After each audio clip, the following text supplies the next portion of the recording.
What's up, friends? Happy Friday. Welcome back to another episode of Large Data Bank. Got some exciting news for you, ladies and gentlemen. I've got this vintage microphone up in my setup. It's pretty sweet. Got a coworker who had an extra one of these old things. And look, he sent me this thing. I paid him for it. But this is what we call a 20-year-old microphone. I got it hooked up to a thing. I think it sounds pretty damn good. I'm kind of curious if you guys have any feedback on the sound. Is it too loud? Is it too quiet? All the audio things got kind of rejiggered, so you gotta let me know. What does it sound like for you? I'm pretty pumped about it. I think it looks pretty cool too. I mean, like, look at this thing. It's like, wow. I'm feeling like the Rush Limbaugh of large data bank CockroachDB streaming. Not that I like that guy or anything, but anyway, yeah, he's got one of these things. It's like a radio mic, you know, kind of fun. Left ear and right ear feeling left out. Is that for real, dude? Is that for real? Are we talking about? Uh-oh. That's no good, dude. I see what you're talking about. I see only one line. I only see one line moving. What the heck? Wait.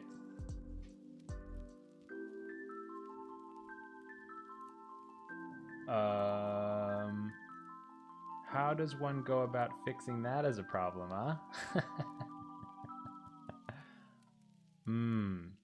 Interesting problems here. Talking about mono microphones. What do I do about that? Well, here's what I've got going on. Got this microphone hooked up to what we call a audio interface. This thing, truly no clue whether it's giving me stereo or mono output. Who's got an idea for how to debug this? Set it to mono? Yeah, maybe like in the... Maybe we're talking about in the Mac system preferences. Maybe we could fix this out. Okay, wait. Let me share my screen with you guys. You can teach me what's up here. Doing a little bit of live debugging.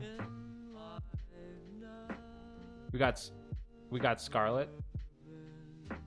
Selected devices, no input controls. Doesn't seem to have any options. Maybe we got an audio MIDI setup kind of thing to play with here.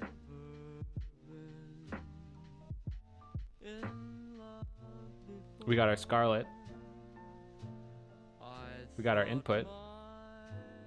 Doesn't say anything. How about that? Yeah, I'm using OBS.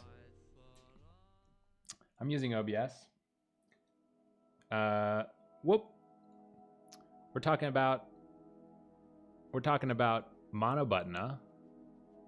We're talking about mono button. Now we're talking. Now we're cooking. We're cooking, friends. We're mono. We're doing it. I see it happening. Congratulations. It's happening. Okay, very cool. Thanks, everybody. Twitch chat, very helpful. Very helpful. Anyway, welcome back to the stream. That was a fun little pre-segment. Here's what I gotta say to you guys. It's a beautiful day out.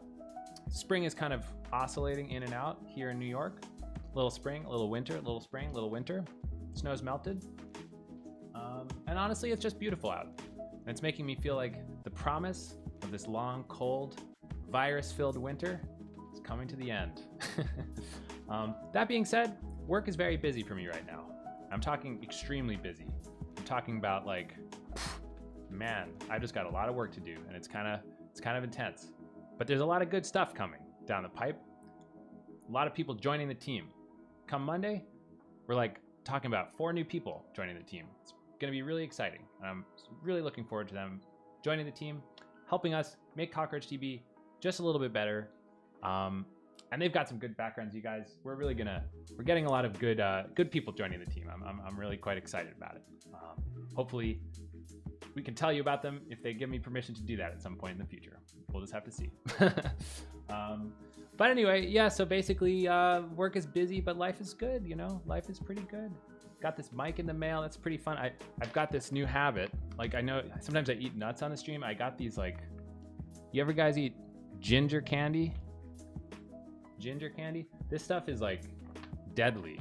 It's deadly, man. It's extremely tasty. And if you don't know about ginger candy, I highly recommend you check it out. A little spicy, a little sweet, and it just gives you a little burst of energy, right? Feels like health food. I don't think it really is, but it kind of feels like it, and that always puts a bit of a, pep in your step, I think, when it feels like you're eating health food, right? I think so. You gonna join me right now?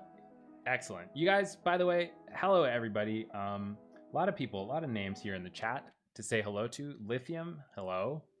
Front left by the speaker. You're an Anthony friend. Welcome back to the stream. Jake. M. Salcantara.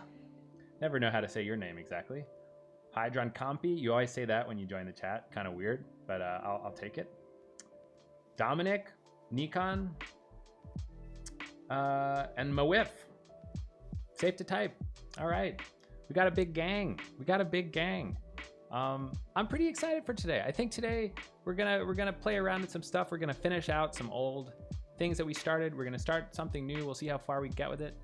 But we're just gonna chill, do some issues, hang out, do some programming. It should be good. Not been here for a while. That's okay, Nikon. That is absolutely okay. You should hire me. Don't know what Go is, where the database is. Very good at supporting people emotionally. I mean, that's actually a really important skill. I would say that that is a critical skill for being part of a business. Emotional support. I'm not even joking. I think to make a good company, you have to have social relationships that work. You have to have people who trust each other. I got some very good advice from one of my first managers who said that the basis of any working relationship has to be personal trust, right? So that's about feeling safe to say something to your manager, right? Making sure that they're not going to judge you too hard. They're not going to make you feel bad. They're gonna listen and they're gonna be kind. And you gotta set that stuff up. I think that's like just so important. So that's why emotional support, people being people, right? People call it soft skills. I kind of call it being a human being. In order to be a good business worker type, you have to be a good human being first. So call it a soft skill or call it like, being a good person. But I think it's really important. Anyway, so what is up? Let us talk about what happened last time real quick here. So let's jump into I think what we should do is jump into our pull request list real quick here.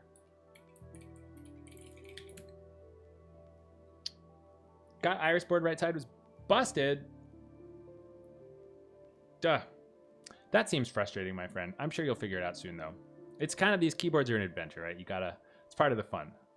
Figuring out how to fix them all. So, right. So I had one that got closed. We did one last time. This thing, right? We were pretty proud of this. It was a simple fix, but we merged it. Very exciting. It's going to make a bunch of ORMs boot faster, which is, it's no small feat to make these ORMs boot faster because they do a lot of really complicated stuff. Kind of funny. You can make a SQL system. It's pretty simple, but it'll never work for like a long time until you build all this random stuff into it. And it seems random, but it's actually pretty hard to make it happen. ORMs, they'll do like 8-way joins on your system tables with weird predicates. And if you don't make it work, the ORM won't start. so it's important to build that stuff right. But anyway, we made this happen. We merged it, and I think it's gonna improve some things. I'm pretty pumped about it. The other thing that we did last time, we started a PR and we finished a PR that was supposed to fix this little bug in the CLI. And we finished it, but it didn't get merged yet.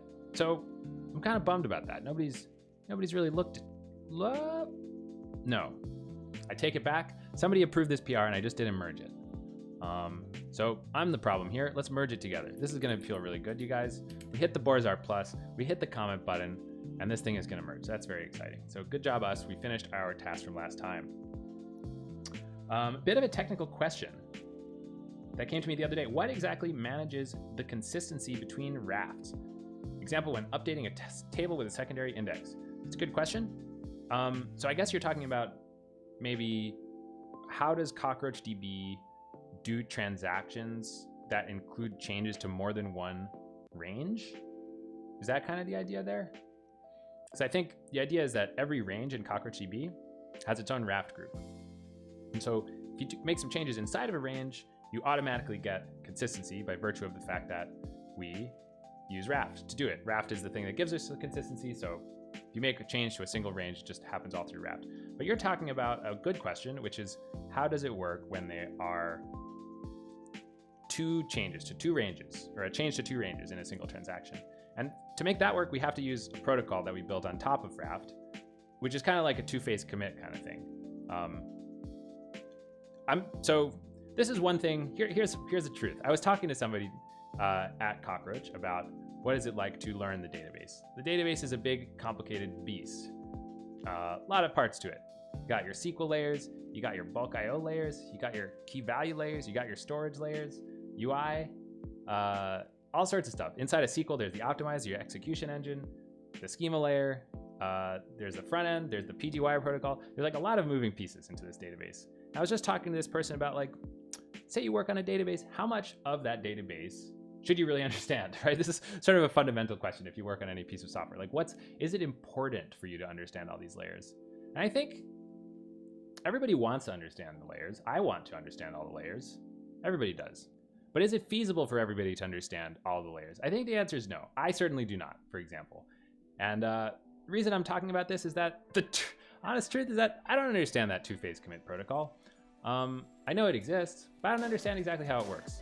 And I think it's something that we could learn on stream. Maybe that would be a good subject for a stream at some point. Jordan figures out how that two-phase commit protocol thing works in Cockroach. Could be kind of fun.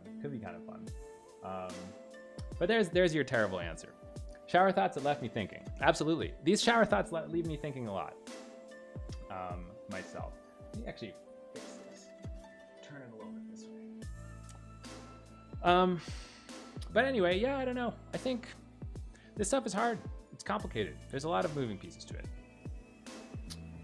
I think that there's a pretty good piece of documentation on it, though. Let's check it out. CockroachDB architecture. If I look this up and I go to our architecture overview, what do I find? Transaction layer. Writes and reads phases 1. Commits phase 2. Cleanup asynchronous phase 3, right? So it's all about this stuff. We leave intents. Intents are kind of like locks. When you make a change to something that needs more than one thing, makes more than one change in more than one range, you put down an intent. An intent is kind of like a lock. And then some other stuff happens. There's some transaction status in there. The intent contains some information about the transaction. People like look at that intent to see if people are still looking at it. There's a cleanup process. If the transaction dies without cleaning it up, there's this asynchronous cleanup process thing. Stuff like works somehow. And the details just a little bit fuzzy on. But anyway, I think that if you could probably study this stuff pretty well by reading this documentation, and I think you would probably learn about it. Does Cockroach support B-tree deduplication like Postgres? I don't actually know what B-tree deduplication is. What is that exactly? I guess I can Google it. B-tree deduplication. Your company just got sold, dude. Congratulations. That is, I mean, that's good, right? You don't want to stay? You're free. I hope you got paid out. That's sometimes a good thing, right? Company gets sold, you get some money for it. Okay, deduplication for B-tree indexes. If the indexed keys for different table rows are identical, a gin index will store that as a single index entry. The pointers to the several table rows are stored in the posting list. In contrast, B-tree indexes duplicate index entries can still occur in B-tree indexes. Okay, so let's think. When we're talking about duplicate entries, what we're really talking about here is the actual keys inside of the table. So let's make an example. we're talking about if we had a thing like create table A int, B int, and we were like create index on A of A, and we said insert into A values 1, 2, and then we did that twice. Now there's gonna be a duplicate index entry for this thing, kind of. Well, not really, because in Cockroach, to have an index, you have to always have the unique ID of the primary, or like the missing bits of the unique ID of the primary key in the index entry. So for example, even though we just have an index on A here, in reality, the index entry is actually going to contain the primary key of this table, which is this hidden row ID thing, since we didn't specify one. Okay, so is that complicated enough? Let's make an easier example. Create table B. So we're going to give this one a primary key. A int primary key. B int. Let's keep it like this. So we're going to say insert into B values 1, 2, and we'll do that twice. So we're going to have a duplicate B, but only, you know, since obviously it's a primary key, you can't have a non-unique entry in this table. Okay, so then we say create index on B of B. So the question is, how is this stored? I think I've showed this on stream before, but we can use this auto trace thing to find out. So if I say set auto trace equals on KV, and then I say select star from B, actually what I want to do is select star from B at, let's say select star from B where B is equal to 2, so we are forcing it to use the secondary index. What you can see here is like these are the keys. This is the structure of the keys that we're fetching from that secondary index.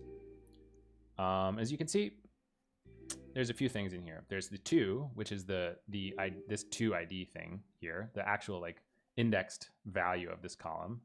So obviously, since we have 2 entries that both are 2, there's 2 entries with 2 in them. But what's the second piece? And the answer is that the second piece is whatever components of the primary key of the table are missing from the indexed columns of the secondary index. In this case, those two sets are completely disjoint, since the primary key is on A and the secondary index is on B. So all we do is just restore the entire primary key inside of this index. We do that to make the keys unique. So coming back to the actual here, right? Coming back to the actual question, I don't know if this is a thing that is relevant for us. I don't think that we really can have duplicate index entries the same way that Postgres does.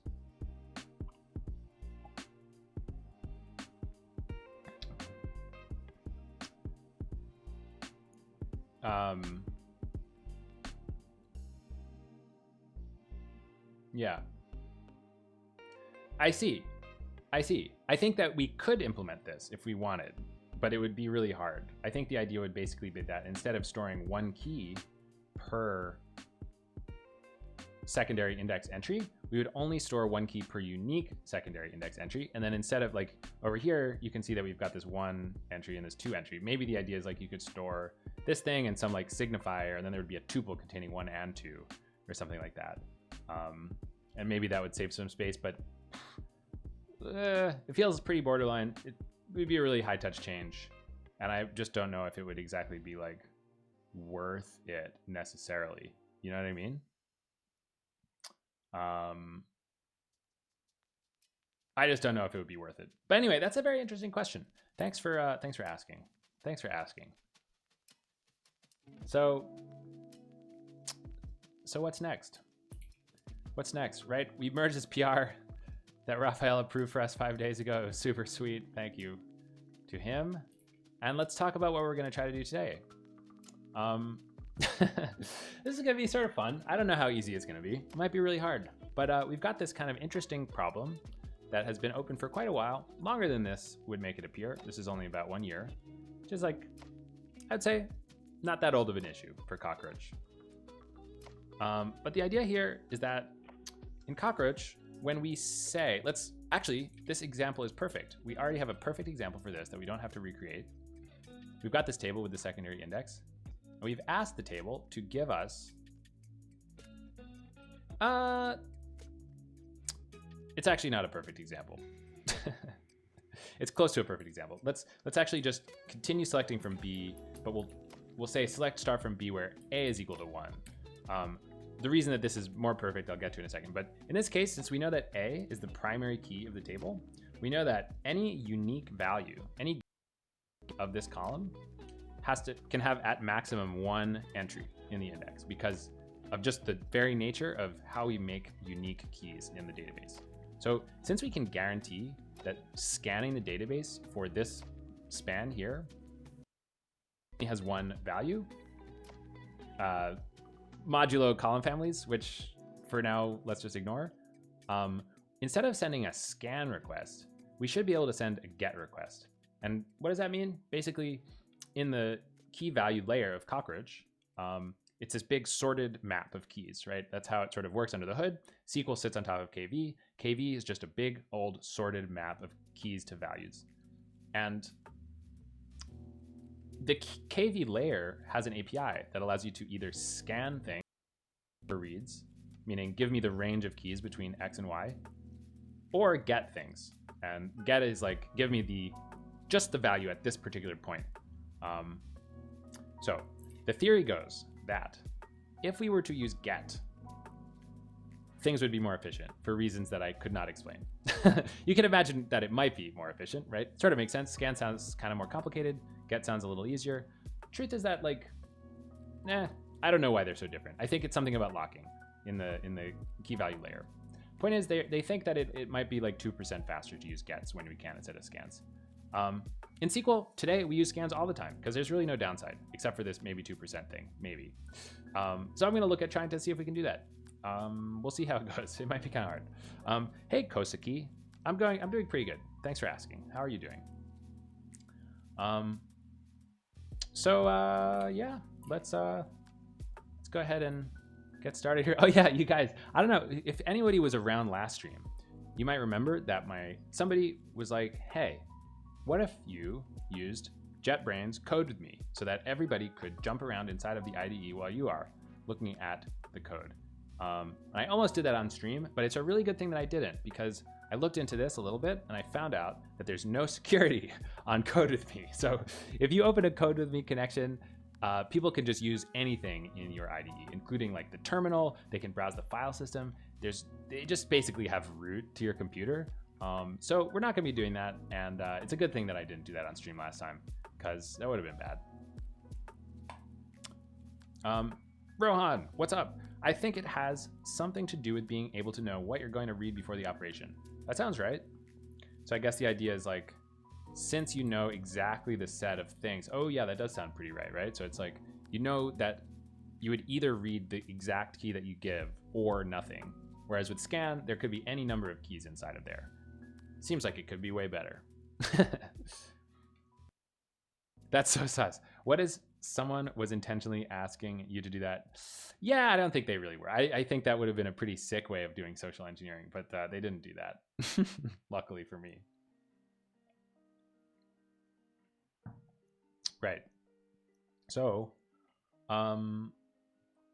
what is, how do we get started with this? How do we get started with this? Oh yeah, actually let me quickly explain one last thing before we get started, which is column families. Very important concept. So let's go back to making our table here, create table B, and let's make it a little bit more complicated. We'll call it A again. A in primary key, B int, and C int. And then we're also gonna make table A2. In fact, I think I've explained this on the stream several times, but it's gonna be good to go over it again. So with table A, by default, CockroachDB gives every table a single column family, okay? But if I want, I can split the table up into more than one column family. And I do that by putting these family signifiers like this. So I'm gonna say columns A and B are in a column family, and column C is in a column family by itself. And so what does this actually do under the hood, right? It looks like it's the same. And the truth is that from a SQL perspective, it's exactly the same. These tables will behave logically completely the same way every time. They're the same relational table. So the column family is like an implementation detail that allows you to be more efficient in certain cases. And what does it actually do? Well, let's do an example with our auto tracer. So we're going to insert some data into both. Insert into A values 1, 2, 3, and we're going to do the same thing. Insert into A2 values 1, 2, 3. We're going to set on our auto trace, and then we're going to say select star from A, where A equals 1. Look at what that looks like. So you can see there's a fetched A primary 1 BC to 2, 3. Okay, so that's my row. I got a single key. Now, what happens if I say select star from A2, where A is equal to 1? There's a subtle difference, which is that I get 2 lines that say fetched. I say one that says fetched A2 primary 1B equals 2. And then I say another line that says fetched A2 primary 1C is equal to 3. And the subtle difference here is that what a column family does is that under the hood, instead of storing each row as a single key value pair in the key value map, we store it as one per column family, right? So that's why we get 2 entries here, because we're actually fetching 2 keys for this particular row. Now, how is this relevant for gets?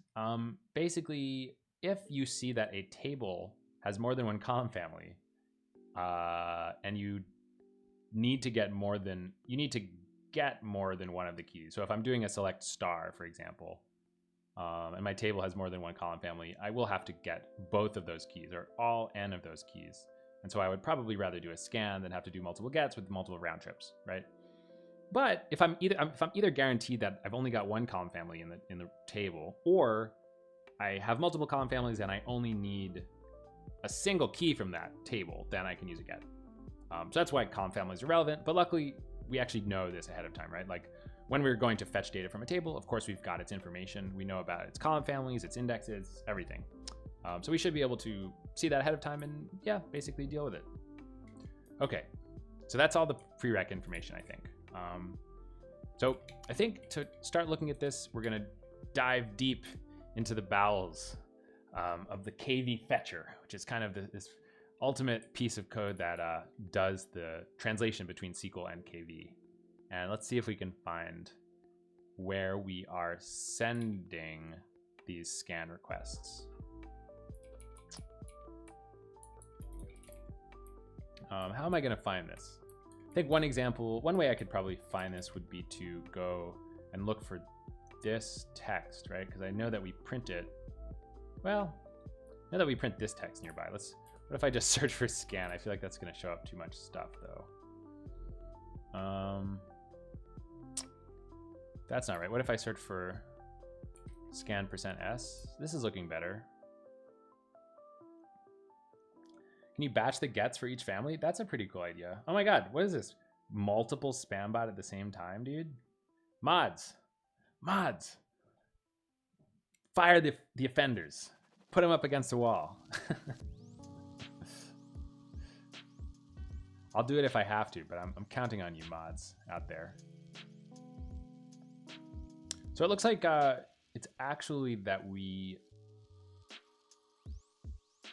actually do it in these fetchers. So it's the KV fetcher is something a little bit lower level. Maybe. All right, the mods are too slow. I'm stepping in.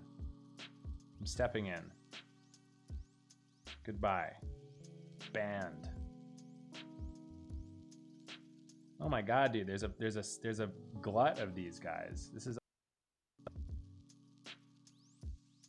Have you ever seen so many? Oh my God. What is this? Does anybody know why there's so much spam right now on Twitch, dude?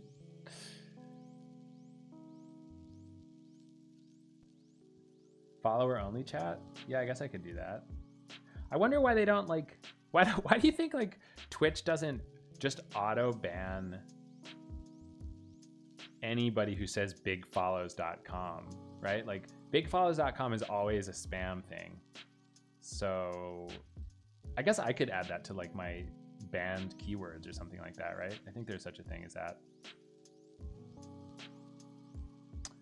That's kind of weird. The AI is not that smart yet, dude. Danny, what's up? The data bank's too big. I have to narrow down the search. How are you gonna do that? Chub Oraka, thank you for the follow.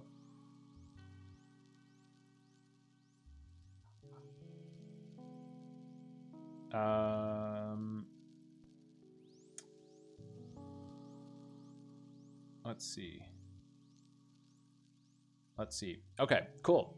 So anyway, that was a bit of a distraction, but goodbye spam bots. Okay. Point is, where do we actually send these scan requests, right? Where does that actually happen? Where does it actually happen? Start scan, sounding relevant, right? Everybody knows that relational Kosakui, thank you for. don't scan. Oh my God, it's a subscription.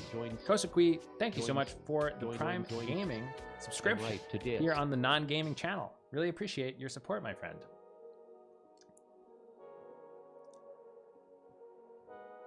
Did you guys get alert sounds? Because they're not coming through my headphones, and I think it's got to do with my changed audio setup. I've got to figure that out.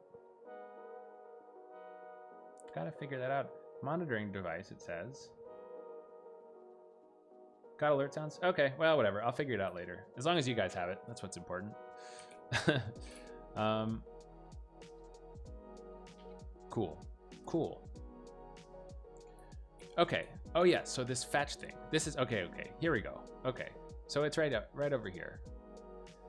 The TXN KV fetcher is the bottom of the stack here. And when we say fetch, what happens is that we construct a list of these scan request things, one per span, and these spans are sent by somebody else. So I think what we're gonna have to do here is be like, add some more information here.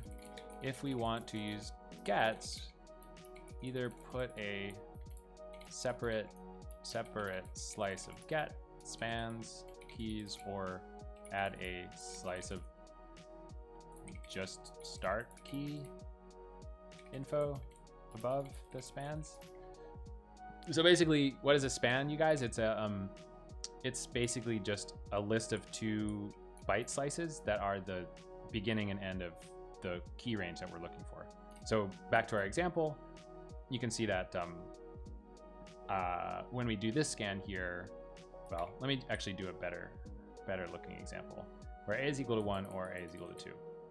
So ignoring this like octothorpe thing, which is about column families and interleaved tables. It's actually just about interleaved tables. Let's just ignore this thing exists for a second. But point is, you can see that like we're scanning from between key 1 and key 2. And if I said where a is equal to 1 or it's a equals to 2 or a is equal to 3, we would get 1, 2, 3, right? So we're making this range of keys between 1 and 3 to get all of the data that could live in between these things.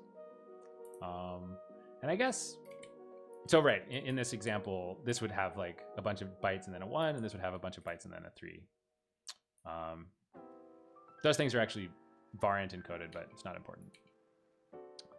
Okay, so I guess though the point is that we want to figure out a way to denote the information that we're really just going to be doing a get on the first key. I feel like that's the easiest way of doing things. And I'm wondering, let's see. So when we do this work, here's an interesting idea. What if we actually just denoted that we wanted to do a get instead of a scan by only setting the key of this span? That seems like a pretty simple way to denote that without having to add a whole other slice. Oh wait, it actually even says this already. If the end key is empty, the end key is empty if the request spans only a single key. Okay, so this is already sort of like a thing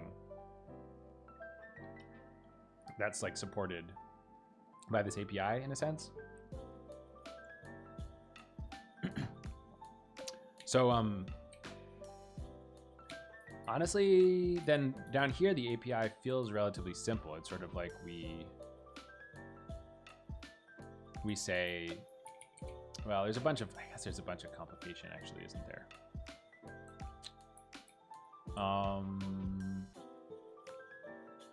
Yeah, it's just a little gross, right? So let me give you an example of what's gross about this. Let's say, since this thing operates in batch, it's like you can have multiple spans here. And it kind of feels like if you have multiple spans, then you wouldn't know, like maybe some of them are gets and some of them are scans. But we actually pre-allocate all the scans up here. So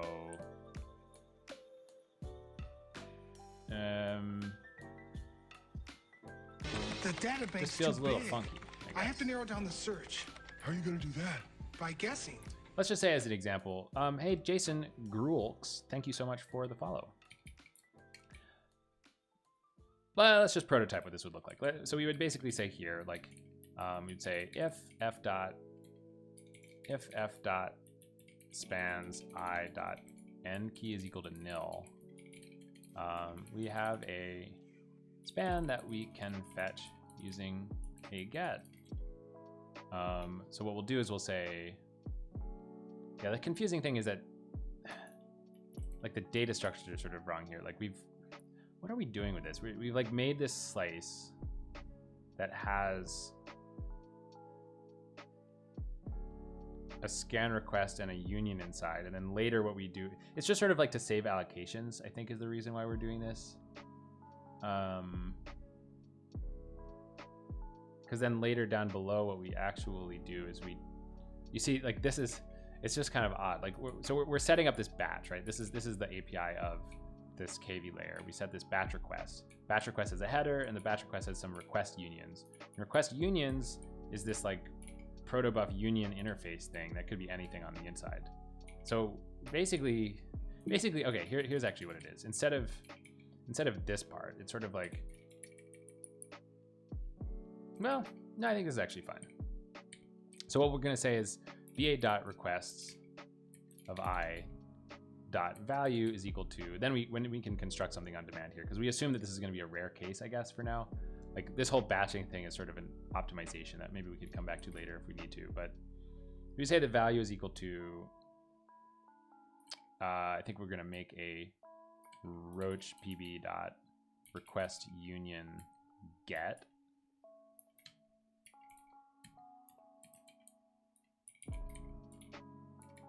And what does this thing have? It's got a get request, and that's just got a request header. So really the same as a scan, weirdly enough, except without the scan format, which is something that we're gonna have to deal with, which will be annoying, I think. But anyway, so we're gonna do, inside of here, there's a get request, which will have key locking of whatever is passed in. And like, that's kind of it, I think. I think we also have to say, because it's like this also has, right, thing.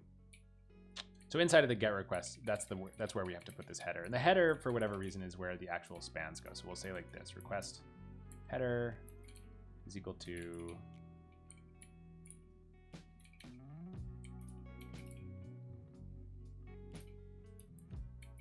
or can we just say, Computers hooked into I think what we actually have to do is just say like down here, BA, it's kind of annoying because this is an interface. Okay, we're just gonna capture this whole thing and then it'll be a little bit easier this way. So the get request.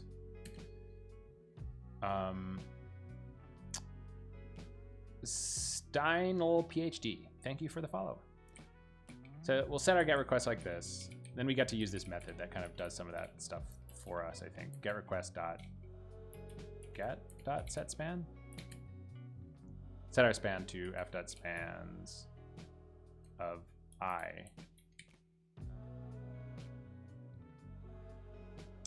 And then we can kind of say continue here. So we're gonna leave the loop and come back, and next time around, maybe it's a scan, maybe it's a get, we don't know. Okay, so that's that. And then I think there's kind of this weird, a little bit of a duplicated code situation here, which is that we have a case for forward scans and a case for reverse scans. But I think that, funny enough, in the case of reverse scans, unlike scan request, if we have a get request, I think it's going to be identical. So for scanning in reverse, so what is a reverse scan, by the way? It's like, you can imagine that, when do we use reverse scans?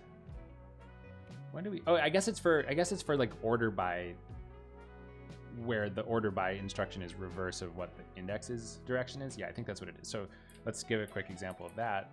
we said create table B and primary key B int C int, you can, oops, turn off our auto tracer.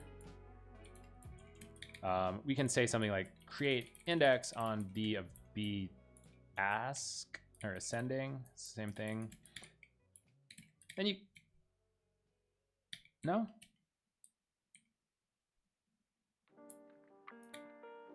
What am I missing?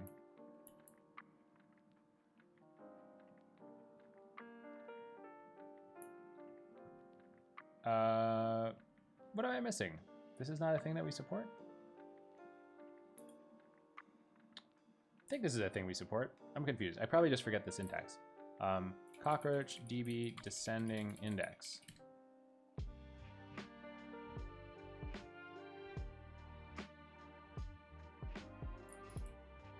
Oh, it just has to be ask or desk. Okay, that's ridiculous. It's not, okay, I was wrong, you guys. It's not short. You literally have to say ask. Ascending is not supported. You have to say ask. That's super weird and feels like kind of random.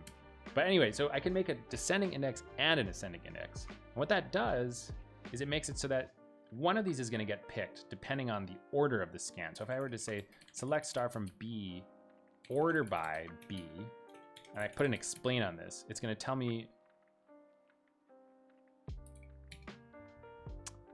Okay. So this is because of stats, I think. Interesting. I think let's insert a bunch of data into this table first of all. So we're going to say insert into B, select star from generate series 1 to 10,000. So insert 10,000 rows, and we're going to say analyze B, and then we're going to say try this again. Explain select star. Okay. So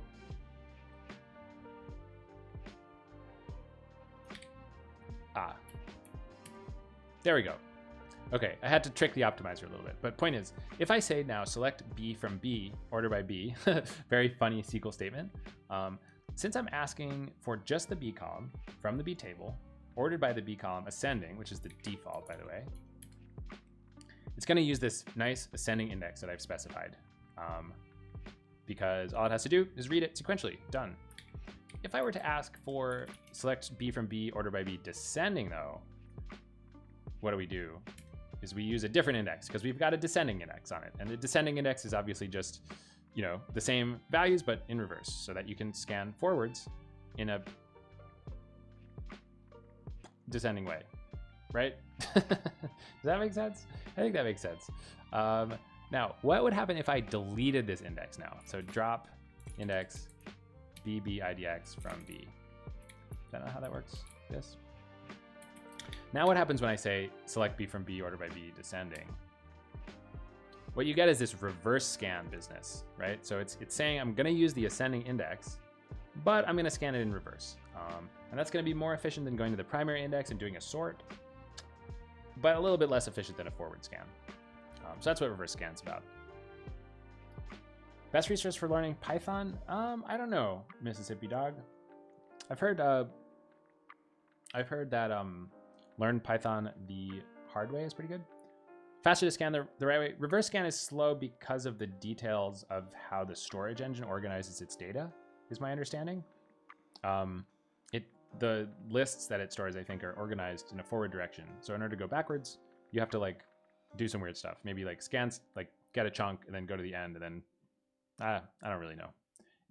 It's kind of something that the storage engine tells us, right? It's like, hey, try to scan forwards, ultimately.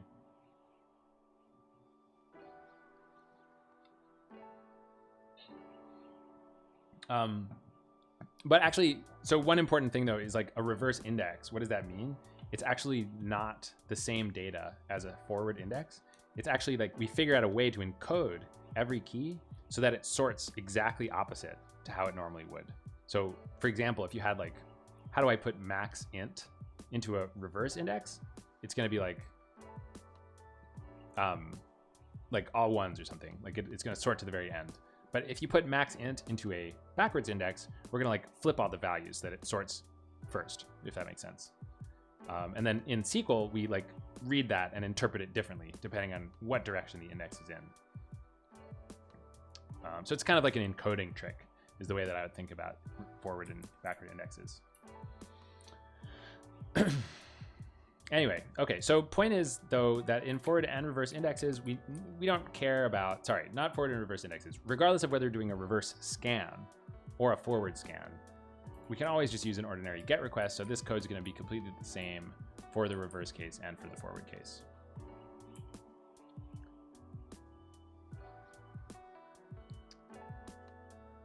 Okay, so this is all good and fine. Question is, what happens next? Let's say there's two things we have to do. First, we have to tell our callers to say, if I know that I can get stuff just with a GET request, don't fill in my end key. That's one task. And the other task is, once I get back the results of this GET, well, I have to do something a little bit differently. So, which should I do first? I'm kind of thinking that we start with the callers here. So we're going to start with the callers. And the callers, what I mean by that is, let's get rid of this actually. So let's document this while we're here. We'll say spans is the list of spans that will be read by this KV fetcher. If an individual span has only a start key, it will be interpreted as a single key fetch and may use a GET request under the hood. Okay, so who's setting this stuff up?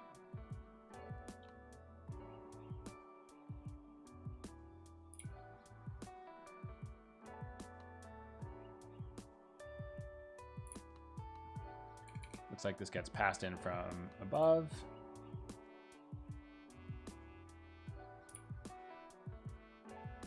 There's some sorting logic that we might have to mess with. Okay, so what does this do?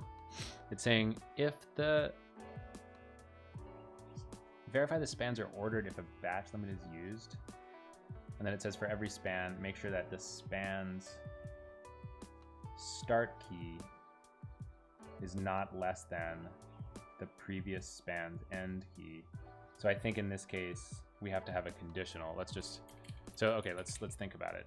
So we'll say if spans of I minus 1 dot end key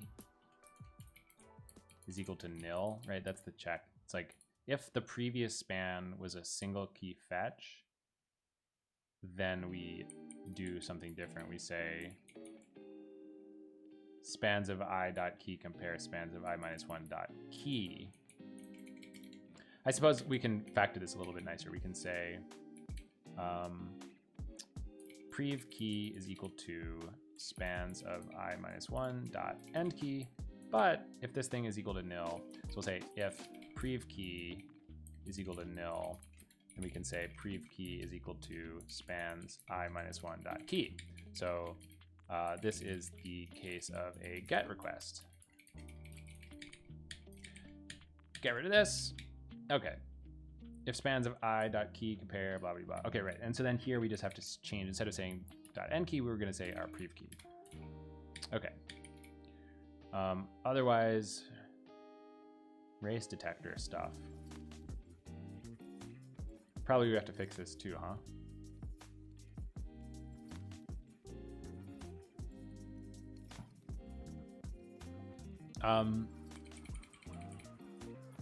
I guess it's kind of the same thing.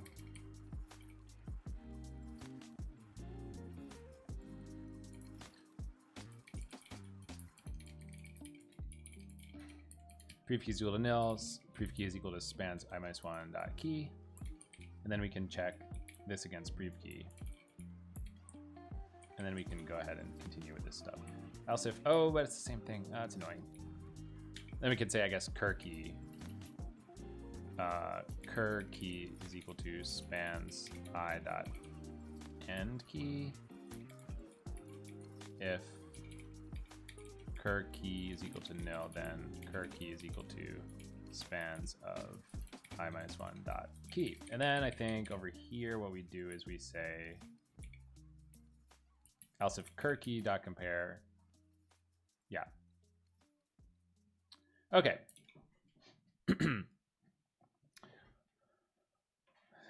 Next up, right? Point is we have to check who is setting those spans in the first place.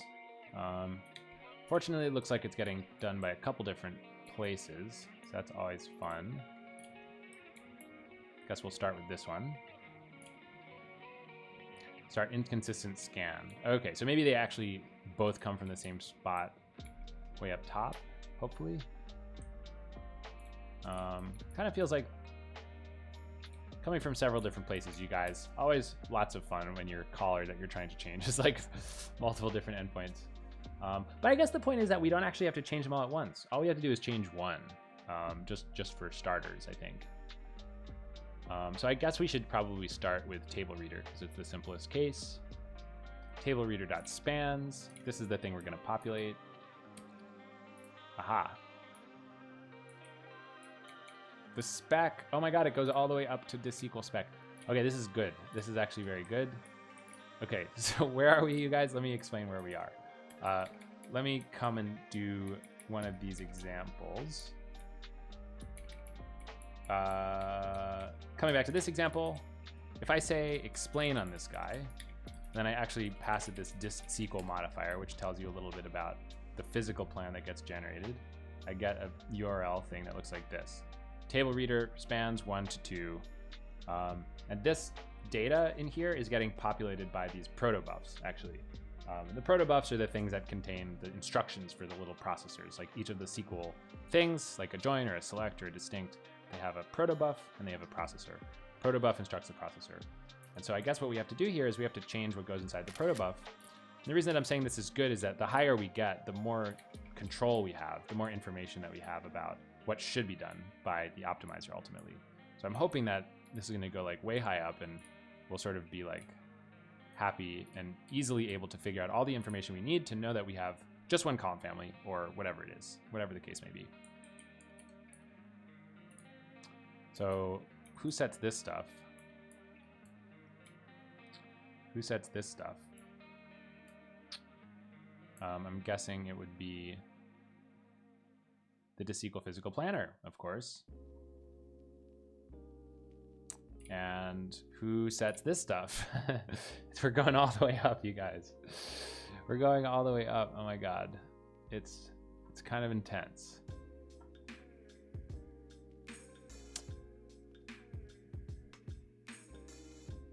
So here's an example of where we're setting this stuff. How do you open this usage span? What do you mean by that? Ridiculous.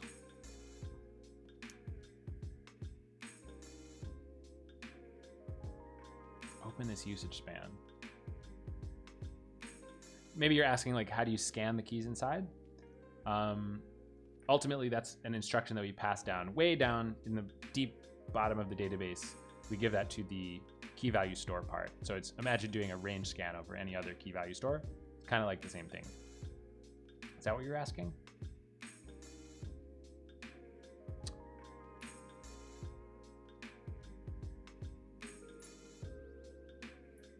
Oh wait, this is kind of feeling like something a little bit different.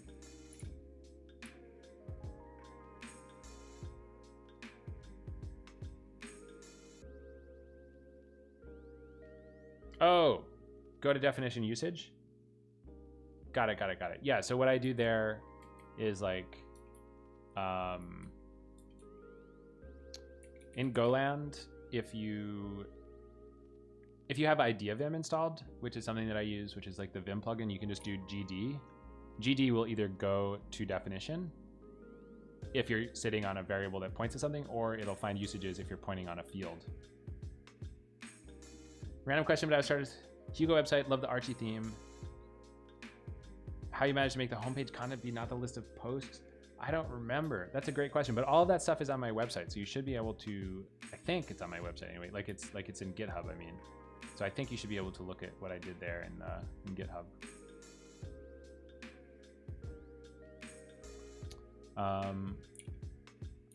Still trying to figure out where we set these.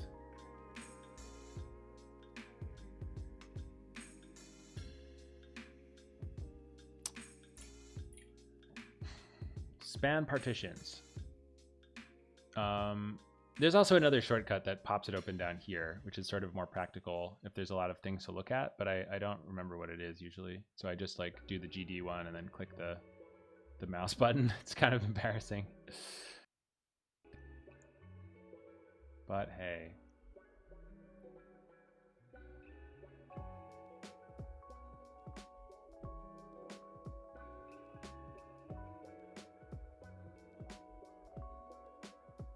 I guess it's this stuff. I don't know this. Partition spans. Finds out which nodes are owners for ranges touching a given spans and splits the spans according to owning nodes. Okay, so what this is about, you guys, this is actually a cool demo, real quick. I think it's totally worth it. So check this out. I can open Cockroach with this C demo thing with nodes. This is Cockroach demo with the nodes equals 3 argument. If I create a table, and then I insert into A, select GGG from generate series 1 to 10,000 G of G. So this is just gonna, whoops, put too many froms in there. Inserting 10,000 rows again into a table. If I say alter table A split at values, give it some values, and then I say alter table A scatter. This is just sort of a data bank's too way big. to I have to narrow down the search. thank you for the follow. I How are you can. gonna do that? It's a way By guessing. to manually split ranges and scatter them around to different nodes, which normally you don't have to do, but just for a purpose of demo. So if I said explain to SQL, select star from A, just like this, honestly, and then look at the chart here, what I get, hopefully, is a chart that shows me how the DisSQL planner splits the scans to the different nodes that own different parts of the table. So you can see that over here. This is node 2 reading the ranges from 3,000 to 6,000 that it owns. This is the node 3 reading the span from 9,000 to 10,000 that it owns. And this is the rest of the table over here. And I think what partition spans is doing is it's taking that original span, which is taking us from 0 to 10,000, and it's turning it into 3 spans, depending on which nodes own which parts of the range. So that's what this code is doing, I guess. You guys Hugo, it's 2 and you have 0 clue how it works. Yeah, I think I just like banged on it until I like probably just like Googled stuff and figured out by hook or by crook something. Yeah, I don't know. Usually with that stuff, you do it once and then like forget completely how it works. Here's the thing about partition spans though, is it already, it comes with a set of spans already. So I feel like it's even a higher level than this. Info, table reading planning info, okay. And who sets this? I feel like I'm really going high up here. And who sets this? Generate scan spans. Okay, I think we're finding it. We're getting really close. Spans from constraint. Hey, who's this? Who's this? Who's Rohan Y? Who is that guy? I don't know. I don't know who that guy is.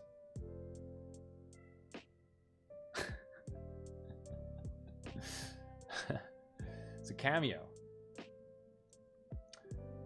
Spoiler alert, Rohan Y is in fact our very own Brohanster. Mind blown. Mind blown moment. Okay, so spans from constraint. I think this is the thing that we're gonna have to change. Idea is we're going to see if a span is guaranteed to have just a single key inside. And if so, we will only set the start key of the span. That's the idea. So how the heck are we gonna do that is the question. Do we have enough information here? So this is converting something called a constraint span into an ordinary span. And a constraint span is a little different. It has some extra information, but does it have enough extra information? I think the answer is 100% no. But it's got some information, right? It's got this can split span into separate families thing, which is very relevant. So optimization for single row lookups on a table with multiple column families. So how do I know that it's a single row lookup. Span.key.equal. Okay, so we're very close here. So this is what we have to start with. Single row lookup. So we're saying single row lookup is true if the constraint span's start key is equal to the constraint span's end key. That means we know that when we're doing this fetch, we're going to get at most a single row. So there's one more condition that we need to have. I'm wondering whether we have to care about this for delete business. I think the answer is that we do not care about this. This is like, are we fetching this stuff in order to delete the keys? And we don't care. If we have a single column family, it's going to work regardless. So I think what we want to do here is say if single row lookup and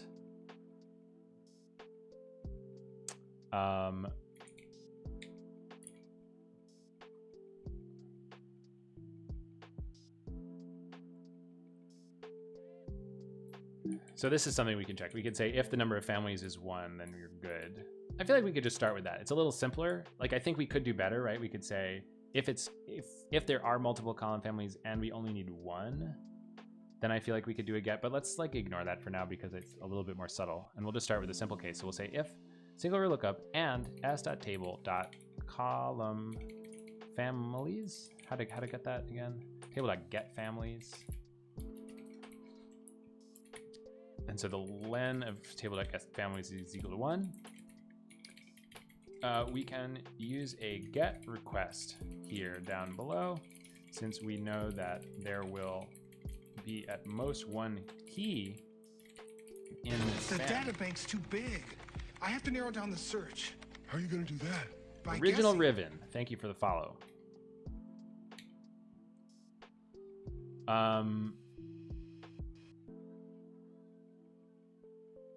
Okay, so what do we do? What we do is we say,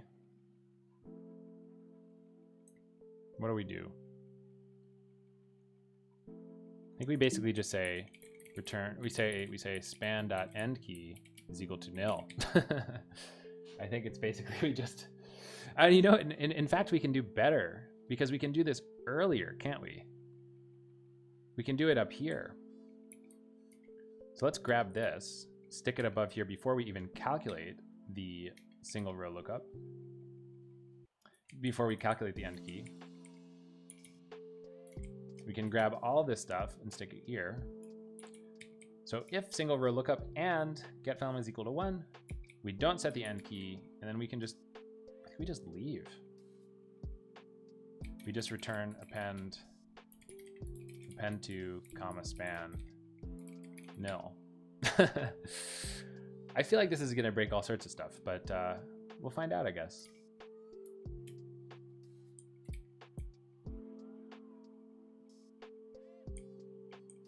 You can get rid of that.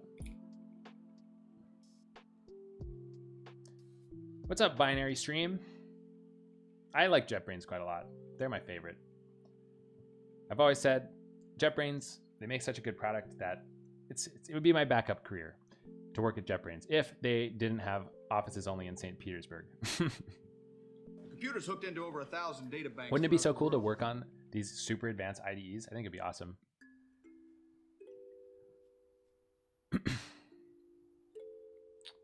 Okay, spans from constraint. You know, I feel like we should maybe compile this and see like what explodes. It'd be kind of funny. So here's what we're gonna do. That required Java work. Are you ready for enterprise Java? I've done Java work before. I worked on Java at my last job. I don't hate Java. I don't hate Java. Call me crazy, but I do not hate Java. In fact, you kind of get used to Java, and there's some good things about Java. I don't know. It's not all bad. It's not all bad. Kotlin nowadays, yeah, you're probably right. That's a good point. They invented Kotlin, so presumably they work in Kotlin too. Is it Java or C++? I think it's probably Java. That'd be my guess. In fact, I'm sure of it, because check this out. You can go in here and you can actually change the VM properties of the IDE, and this is all like, these are Java options, you know? So I'm like, give me 4 gigs of memory, my dude. It's like a hungry IDE, but it makes it fast, so it's kind of worth it. JVM is awesome. I agree. Java's all right with module injection. I don't know what that is. Nate1, or however you say that, NTA1E, thank you for the follow.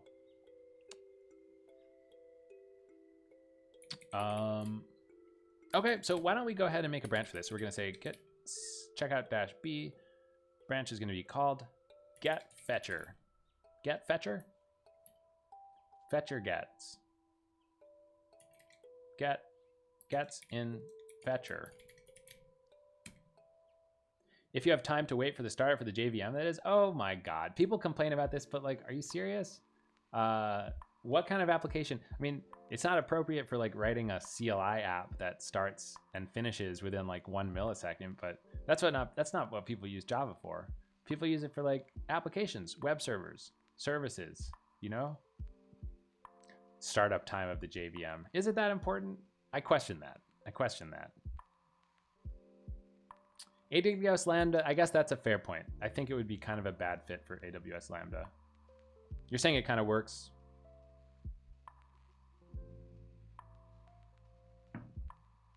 I don't know.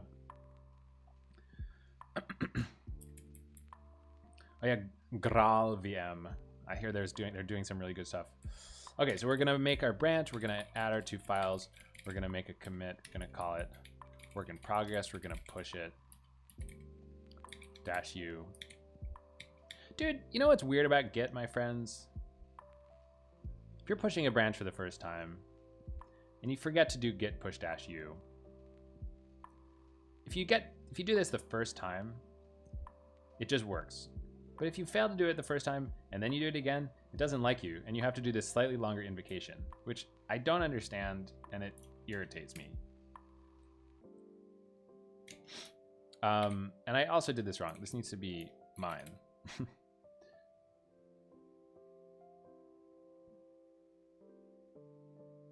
What's weird about Git? Most things? The database's too big. I have to narrow down the search. How are you going to do that? By guessing.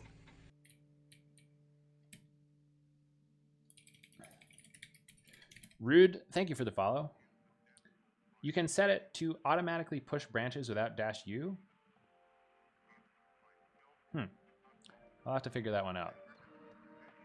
Default to origin local branch name. I could never warm to Java. It always felt too bloaty. That's fair. I know that people have that opinion, and I think that's a fine opinion to have. But I think there's a time and a place for Java. I'm not gonna lie. It's a pretty good language for writing code that is going to be well organized across a giant enterprise. That's definitely for sure. It forces you to do annoying stuff, make bloated classes, files, and stuff like that. But the advantage is that you do end up with something that you don't have like 10 million line files too much. You know, you've got like, you're forced to make this structure, you're forced to make modules. It forces you to do a lot, but sometimes those things are worth it, right? I think. Maybe. On the other hand, I don't really miss Java. Now that I've been doing it for a while, or doing Go for a while, I don't exactly miss Java. I feel like I missed Java for a couple of years when I started doing Go, but now I don't really miss it. Okay, anyway, so git checkout gets in fetcher. Here's our remote machine, you guys. And we're gonna say make build short. Rapusita, what's up? You love Clojure and it runs in JVM. I am also a big Clojure fan. Great language. Git config says push default equals current, follow tags equals true. Does git config have any like sensitive info in it? Hold on. Let me I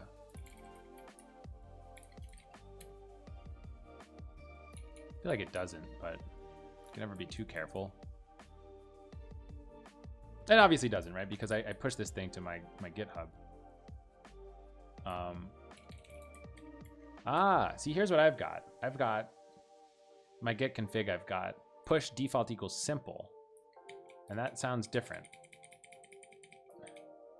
So if I change it to current, what does that do? Git help push default. to give you what I think is the most authentic recipe. So first up, guys. Okay, git push origin without configured upstream. The default behavior of this command when no ref spec is given can be configured by setting the push option of the remote or the push.default configuration variable. For example, to default to pushing only the current branch to origin, use git config remote origin push head. What? Well, that makes that. I'm sorry, but I don't understand it. I don't understand it. Default equals current.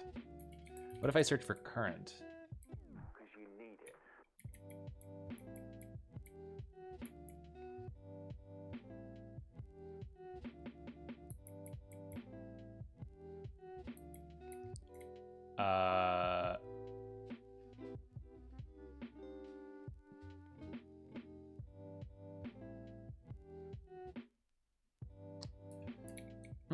Okay, I don't understand this. I'm going to revert it to what I had before. We can fix this. We can come back and look at this later. All right, so I've got my thing compiled here, and if I run Cockroach demo, there's a nice answer. Okay, fine, I'll look at it.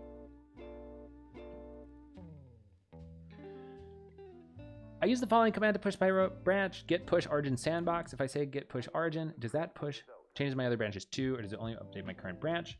3 branches, not very clear. What happens? You can control the default behavior by setting push.default. Nothing, do not push anything. Matching, push all matching branches, upstream. Current, simple. Current says push the current branch to a branch of the same name. That does sound nice. Simple, like upstream. So upstream is push the current branch to its upstream branch. So if there's a tracking branch, which is apparently now called upstream, cool. It's like upstream, but it refuses to push if the upstream branch's name is different from the local one. So I like current because I'm never really doing anything weird. So you're totally right. I'm going to try current, and we'll see if that makes my life a little bit better. All right. So we'll go back to our demo. I'm excited to try that out, by the way. I'm going to go to our demo. We're going to make a table. And hopefully we're going to get some panics, because I don't think that this should really work yet. Insert into A, values 1. Select values 1. Select star from A. Whereas A is equal to 1. This should probably crash. Didn't crash. Why, though? Why, though? Suspicious. What if I said set dis equals equal to on? Is there something about a local fast path? Something? Guys, I didn't want that to work. The fact that that worked makes me feel like I did something very wrong. So we've got to check it out a little bit more here.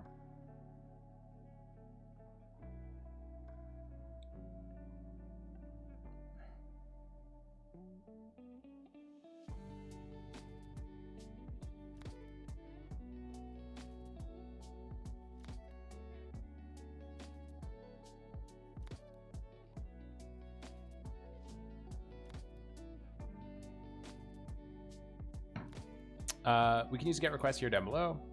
So I think in this case we should have a span with just no end key. And I guess I didn't really expect. Okay, wait. What if we did set? What if we do our set auto trace equals on KV? We should hopefully not see sending batch 1 scan. Okay, so something didn't really quite work yet. I wonder if it has to do with this interleaved stuff. I wonder if this is related here.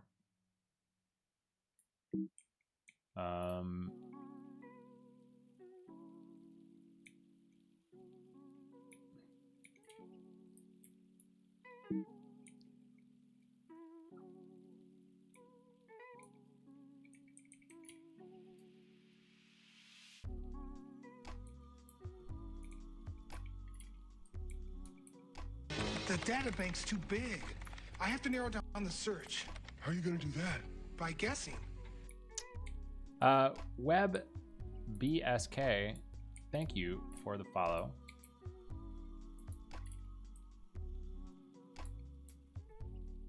construct elite range, and the other one is generate scan spans.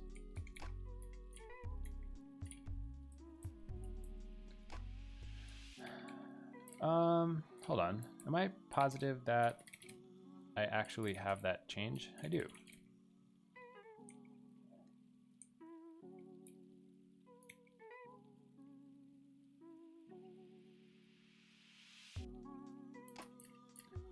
Okay. Make KV batch fetcher with send func. Is this, am I somehow missing the spot where we actually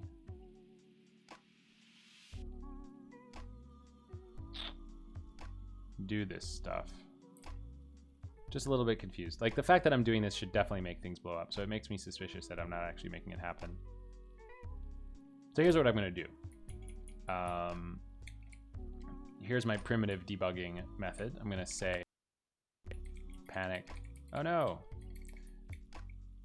And if we get this, if we don't get this panic, it means that something is working not well at a higher level. How about that? How about that?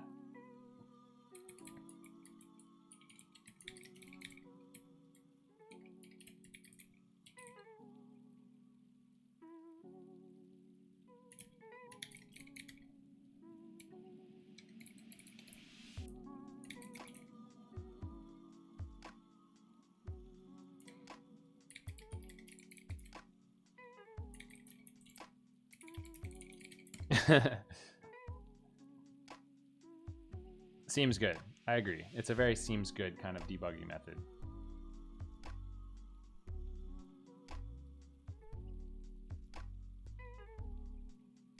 The plural of datum would be data.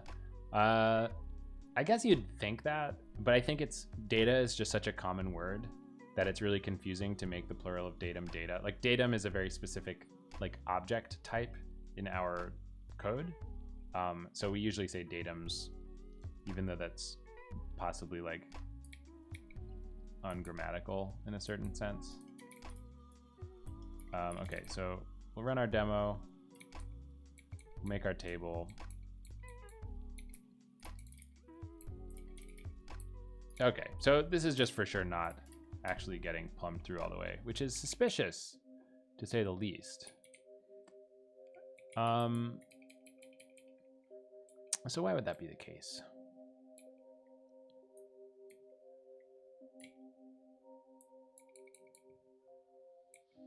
Perhaps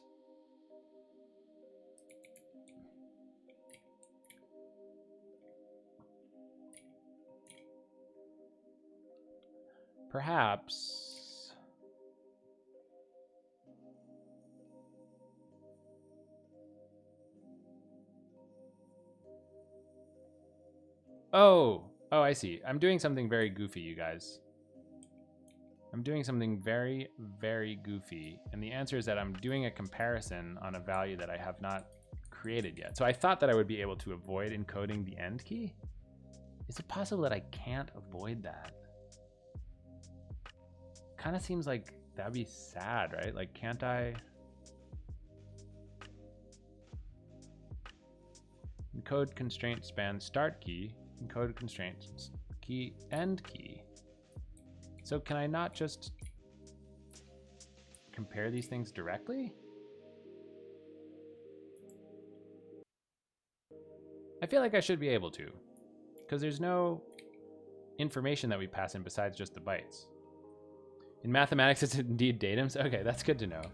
That's good to know. Okay, so here's what we're gonna do. Instead of encoding the end key, we're just gonna encode. We're just gonna compare the constraint scans start key and end key, right? It doesn't have an equal. What is this? Oh, is it because we can't exactly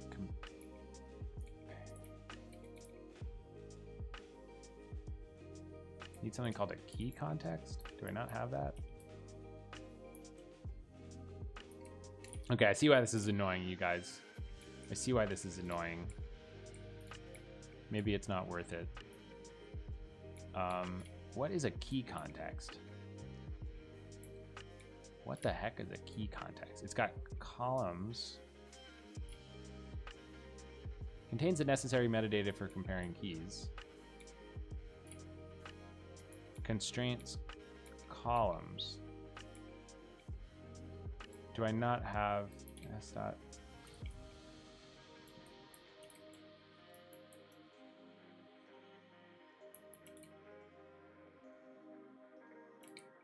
Okay, it's not worth it. We're just gonna encode whatever. This is just, I'm like wasting so much time just on this really, really silly performance optimization, which is not encoding the end key. Let's just forget it, you guys. Let's forget it. Let us absolutely forget it. We're gonna move this stuff down here. Move on with our lives. Okay. So we're checking whether our spans start key is equal to our spans end key, which we just calculated here. And then in this case, we're gonna unset the end key, which feels wasteful, but whatever. We're gonna kind of ignore that, and then we'll move on with our lives. Hopefully it'll be good. Y'all, to everybody who's just tuning in, welcome to my stream, Large Data Bank. We're working on CockroachDB. We're working on optimizing the way that we fetch data from the database when we can guarantee that there's just a single key that's necessary to fetch the SQL that we want. Yeah? That's the summary. That's the summary. I hope you guys stick around. Say hello in the chat. Introduce yourselves. I don't bite. I don't bite. Tell me how your Fridays are going. Tell me what your least favorite programming language is, you know? Let's get controversial. People love to complain about Java in this chat room. All right, so we're pushing this thing. Going over here. Bash. C++. What's up, 26 variable?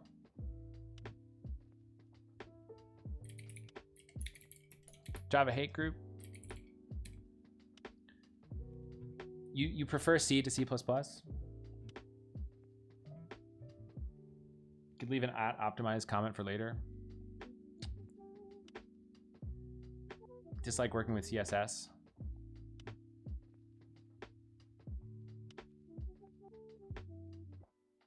Deadline on Monday? Dude, you can't work over the weekend, Pratik. That's a mistake. Don't let them do it to you. Reclaim the weekend. Let's remember our forefathers who fought for that 5-day work week. Never forget them. Honor them. Okay, so this should panic now. I hope it panics. Or it should crash, or something bad should happen. Okay, there we go. There we go. Thank goodness. Ooh, this is exciting. We got some good stuff. Okay, so batch with limit contains a get request. Now that is a fascinating problem to have. So you're not allowed to have a get request inside of a batch with a limit? What kind of crazy stuff is that? That feels like an artificial limitation. Started working on something which has a, you already said that. It's for a personal project. Okay, well, fair enough. But what do you mean you have a deadline for a personal project? Explain to me what you mean by that. Didn't you set that deadline yourself?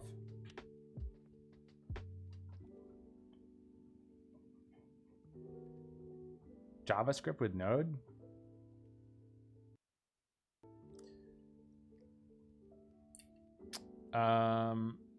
Different terminal shells. So this one is just my remote machine. So it's just like, I don't know, the default shell or something. Off the language topic, why are the other CockroachDB streams all over the place? Basically we are, so this is my personal stream. I've encouraged some other folks to start doing streams of other stuff for Cockroach, which I think is a kind of a fun initiative. But the way that we do that is that since we have in the company's accounts for, you know, its YouTube account or whatever, or like its Twitter account or its LinkedIn, they have like a lot of followers, I guess, like more than on Twitch, which is of course like more of a fun platform, maybe more personal, maybe about individuals more than companies. So I think that the idea is that they have this thing that streams to a bunch of things at one time, gets more audience, I guess. But yeah, I don't know. I like Twitch, favorite streaming platform, so I'm partial to it, I guess. I think it's more fun. I like the community. Love you guys, you know. Anyway, I'm a big fan of Twitch. Submission due for conference that you have to speak. Oh, that's awesome. Pratik, that's very, very cool. What's the conference? Very cool. So let's figure out what the deal is with this. Batch with limit contains get request. Batch with limit contains blah request. What's the problem with this though?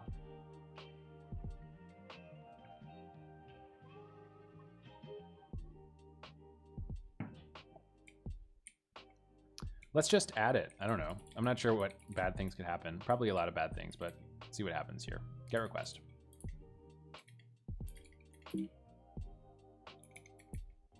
Accepted point request that can be in batches with limit. I don't know. I'll just add it to this list or something. I feel like this is going to break other stuff, but we'll see what happens. RSAC 2021. What is that? RSAC. RSA conference? Are you a cybersecurity person, Pratik? That is cool. That is a field that I know nothing about, but it seems very, very interesting. That's exciting. Conference talks, man. They must be coming back. COVID has not killed the conference just yet. Computers hooked into over 1,000 data banks throughout the world. Kadobes. Hello. Vohio. You can, Coretta. Thank you for the follow. I don't hate Java, but you have to pay me the most to develop in Java. You know, that's fair. That's fair. It feels like Java is a highly paid language. I bet there's a thing for this. Stack Overflow. The data bank's too highest big. paid I have to narrow down the languages. search. This is like a How are you thing, gonna right? do that? Stack By Overflow guessing. Developer Survey 2020.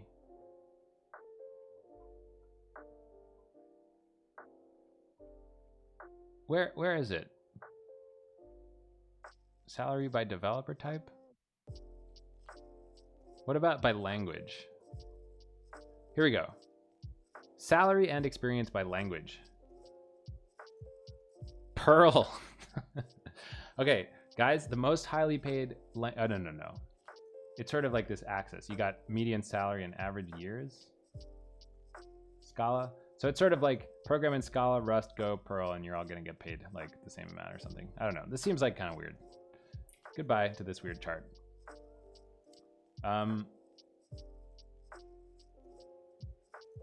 It killed RSAC. It's online this year. Visit San Francisco. Java is replacing COBOL as the old language no one wants to code in. I don't know if I agree with that. Java's still flourishing 100%. One of the old ones still used in banking. Okay, look, Perl. Let me tell you guys something. Perl was my first. Well, that's not really true. Hold on. I made a whole dramatic camera transition and then I lost my train of thought. Perl was one of my first languages and I have a soft spot for Perl. So don't you go knocking Perl, my friends. Went to a Perl conference in high school. What the heck? That's like a really weird thing to do. If you're a nerd in high school, I recommend that you go to a language conference because you're just gonna have a blast. And then you're gonna have this experience. Like I went to a language conference in high school. Like what the heck? It's like a really weird thing to do, but it was pretty fun. I met some close buddies there, to be honest, like some online friends of mine. I met them in person at the language conference. Very funny thing to try to explain to your parents. Hey parents, like I'm going to this conference and we're gonna meet some online friends and it's totally safe. My mom was like, okay. it was weird. Like I was yeah, I don't know. I was flying free. I think my mom was probably worried that I was gonna get like cyber bullied or like IRL abused or abducted or something like that. But luckily it was just a bunch of, you know, harmless Perl nerds. So how about that for an experience? But anyway, Perl's a kind of weird language, but it's kind of cool. That's the end of the story. Gateway programming language, kind of something like that. Anyway, okay, so we're gonna add get requests to our list of things. I think this is gonna break other stuff, but why don't we find out? Let's say git add one, do our git cane. Can I do our git? What the heck, dude? Gotta do a git push F because the cane is the amend.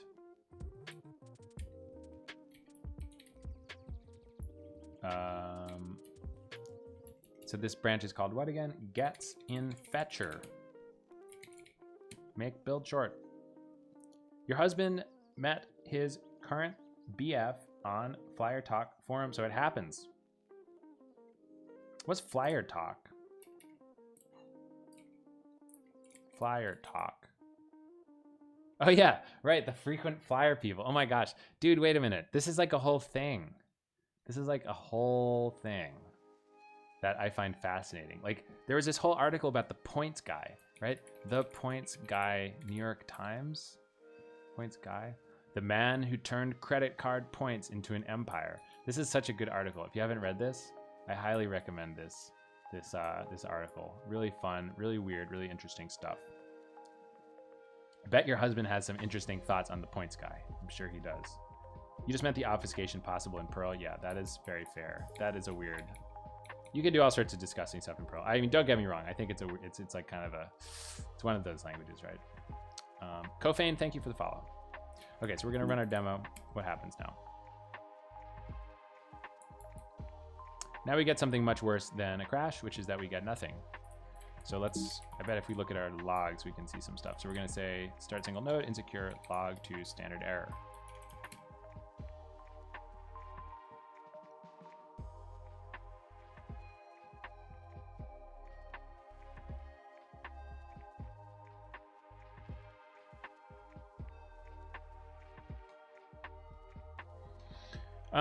Weirdly, we don't get any serious looking errors. Maybe if we open, okay, let's make a screen session. Let's make our start. Let's connect via SQL. That seems to be working fine. So let's make a table. We'll make a new table.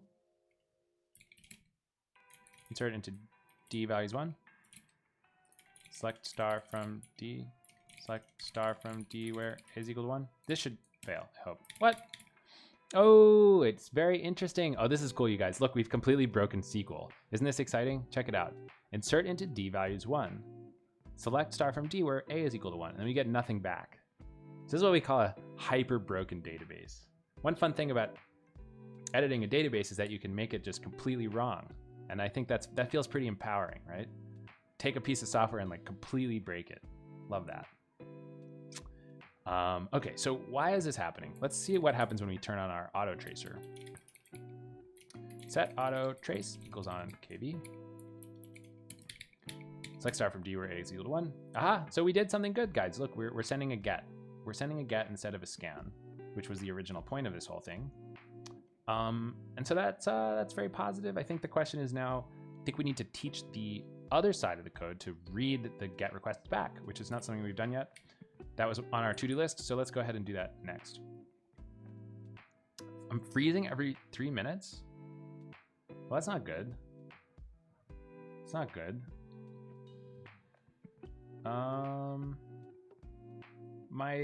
It says my bit rate's pretty stable. Wondering if other folks in the chat have got that problem. Twitch will make more money off of you repeatedly enjoying the ad breaks. Yeah, that'll happen. The ad thing, I wish I could turn off ads. That's an annoying thing about Twitch, is that you can't turn off ads on your channel, even if you don't really care to make money on it. So the only thing I can say is maybe someone in the chat would be kind enough to buy Kadov's a subscription, because then she wouldn't have to watch any ads. Okay, just kidding. But the actual thing is that what you can do is if you do watch a lot of Twitch, which I do, you can actually buy this Twitch Turbo thing, which just turns off all ads across all Twitch for every channel, which I really like. That's like $8 a month. It's like very worth it. The amount of Twitch I consume, it's a lot better without any ads. So that's my recommendation for Twitch lovers out there. Smooth for you all the way, but you're on mobile. Constantly frozen and unfreezes every 3 minutes. Okay. Right. So let's check out what happens when we get this data back. I think what's happening is we're ignoring the get responses. So where is that stuff set up? I think that would be in KV. That's going to be in KV batch fetcher, right? So the scan format stuff, and what about the responses, right? What about the responses? We got our responses back. Aha. Scan response, reverse scan response. And we have no cases for anything else. So we've got to figure out how to do better here.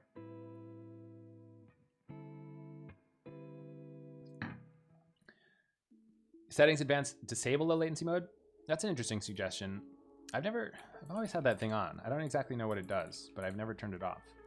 So if we get a get request, get response back, that's the question. What do we do at this point? It's kind of a problem. I don't know. The weird thing is that, yeah. Sorry, I was just wondering about it aloud. But yeah, thanks for the suggestion. For Kadobes, Malazawick. Okay, so here's the thing. Let me explain to you what's happening here. Batch responses. So you can imagine that in Cockroach, we might want to have a efficient way of getting a lot of data back from the key value part of the database all at once. You can imagine that if you have a lot of data, you want to represent it in a big chunk, a giant byte slice that maybe has ways to decode the individual keys and values from that byte slice rather than having a big slice of slices. Because as we know, slice of slices can be kind of inefficient. There's a lot of overhead. There's extra links, extra capacities, extra pointers. The heap is sort of all scattered all over the place. What you really want is a big contiguous byte slice where you store the keys and values, right? And so that's what we've done with this batch response format. If you ask for a scan with this batch response scan format over here, set, what this gives back to you is a batch response, which is this sort of format or whatever. But the thing is, as a GET request, I don't think that we have a way of making a batch response. And so what we'll have to do is either figure out a way around this,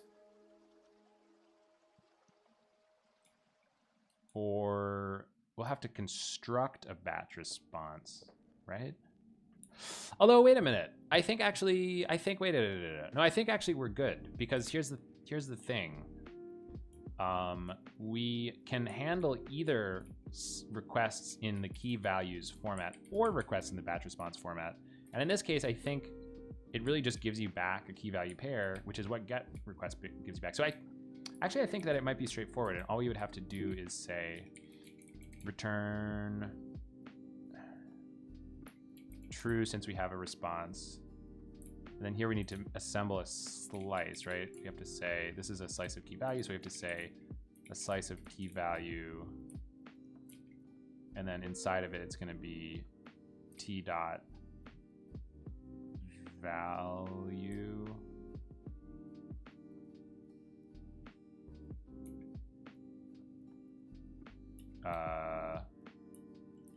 Wait a minute. Oh, it's kind of weird. We don't have the key anymore. So we'll kind of have to figure out how to get the key back, which should be fine. Left incognito, and it seems happier. Minimizes the buffer size to do low latency mode. That makes sense. Dallas P9124, what is up? Nice to see you, my friend. So we're gonna make the key is gonna be something, and the value is gonna be something else. The value is going to be t dot value. I don't know when intent value comes back. The intent seen, if any, when using the read uncommitted consistency level. Do I have to worry about this? I have no idea if I have to worry about this. I'm gonna assume that I don't for now, but I don't know. I'll put a to do. To do Jordan.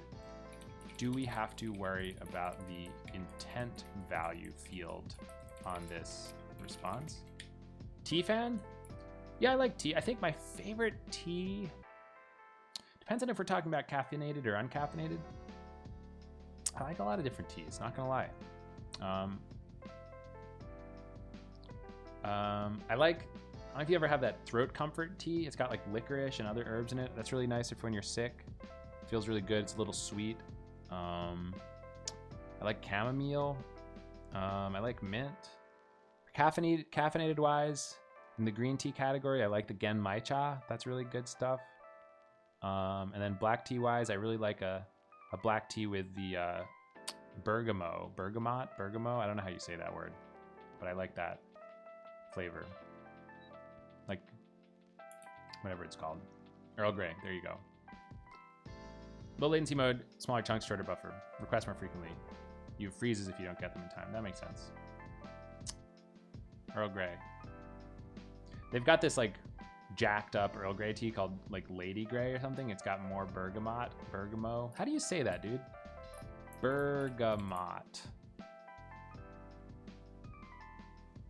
How do you pronounce this thing? Who knows how to say? Who knows how to read this IPA stuff? I see a little T there, so I bet it's bergamot.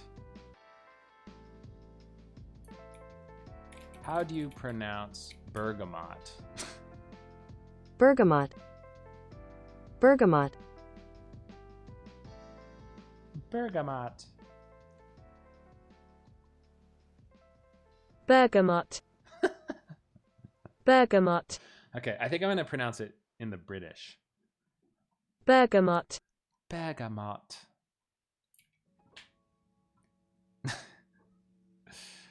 All right. Oh, are you saying that if I clicked on it in Wikipedia, it would say it for me? I don't think so. It just takes you to this thing, which is always irritating. I wish that Wikipedia had a thing that allowed you to click the IPA pronunciation. That'd be so much better. Okay, so keys and values. How do we get the key for a particular response? What we need to know is we have to look at our original span. In fact, we have it right here, so we're all good. All we have to do is we have to say key is equal to original span dot key. And then we also have to respond with other stuff. So the batch response is going to be nil. The original span is going to be the original span, and the error is going to be nil. And that's all there is to it, my friends. Is that all we have to do? I don't know. Let's find out.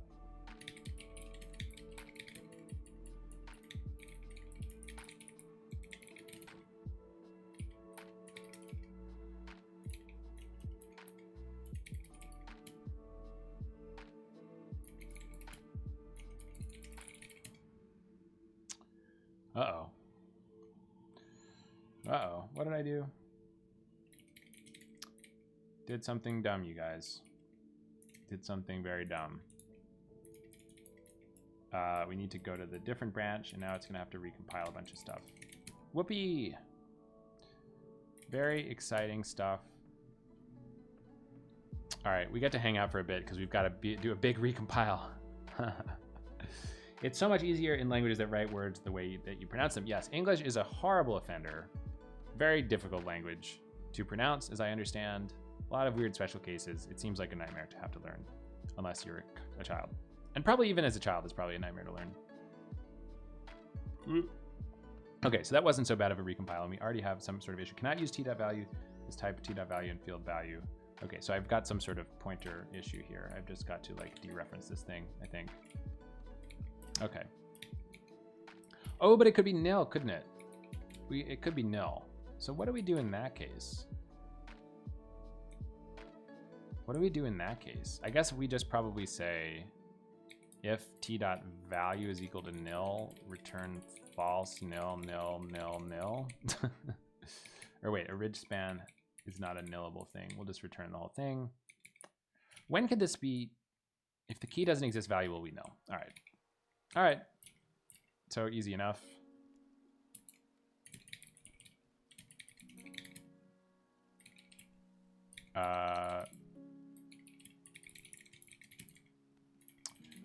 All right, fetch and reset.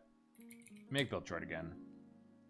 I feel like maybe this isn't such a hard thing. This could be kind of cool if it's such a low-hanging fruit like this. I bet there's going to be some complications. There's got to be. But so far, it's seeming pretty tractable. So many return values, I know, right? It feels like we structured something wrong there, doesn't it? But it's hard to say. I mean, you could return like a struct full of stuff, but then it's like the same thing because in Go, if you return a struct, you're still gonna push all that stuff onto the. How does that work? Wouldn't be pushing it onto the stack, right? It would be like, I guess it would.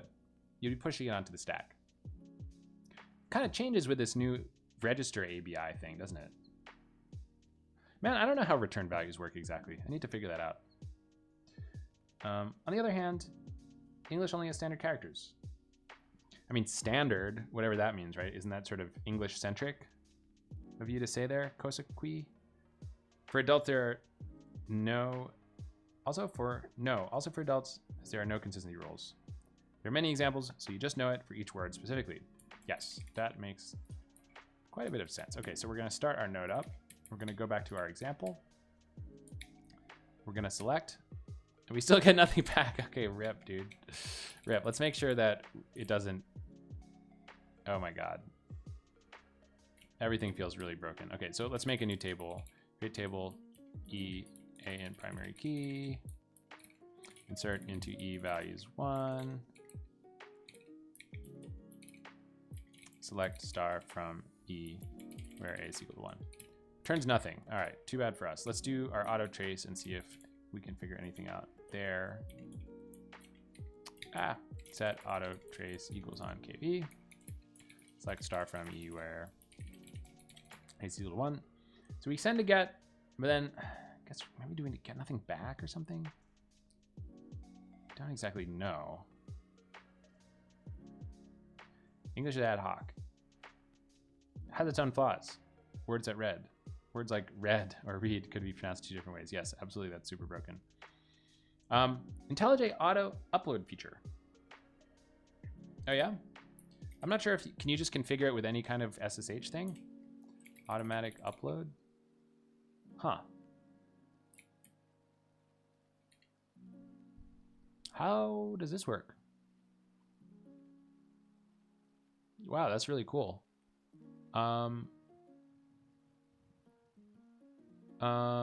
Deployment. What the heck? So I make a deployment option. SFTP? Is SFTP the same as... Is that like SSH over FTP over SSH or something? So I'm going to make it my GCE worker. SSH configuration. Now, I'm not sure. This is going to be kind of tricky because it uses this like cert-based authentication thing, I think, with Google. I don't know what it is, but essentially like I'm using gcloud SSH, right? And gcloud is like some really kind of crazy stuff. SSH agent might work, yeah. I'm feeling like this is going to be kind of annoying but I really want to try it. This is such a good suggestion because this is such a pain point. You're absolutely right that this push-pull stuff is annoying and I hate it.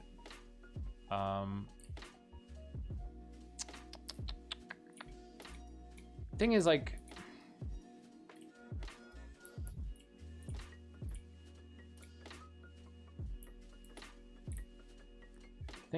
it's just going to be annoying, dude. Like, I think gcloud SSH, I don't even know how this works, honestly. I'm not going to do this on stream. I feel like this is just going to be something that I'm going to probably like leak something or like screw something up. So I'll do it another time, but it's such a good suggestion. Maybe I'll try to set this up before my next stream.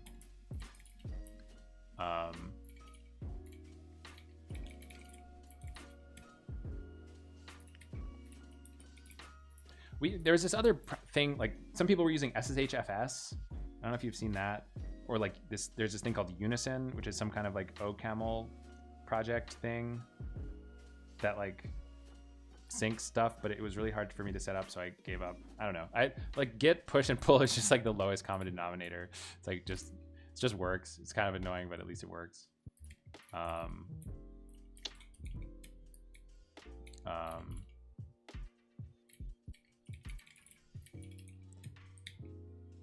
Right, so this is not working, right? We have to figure out what SSHFS, sensitive to latency, not that stable. I mean, how does this work though? Like, I'm suspicious of however this works. Seems really sweet though. Man, I can't wait to play around with that stuff. It lost your files a couple times and you stopped trusting it? That's not good.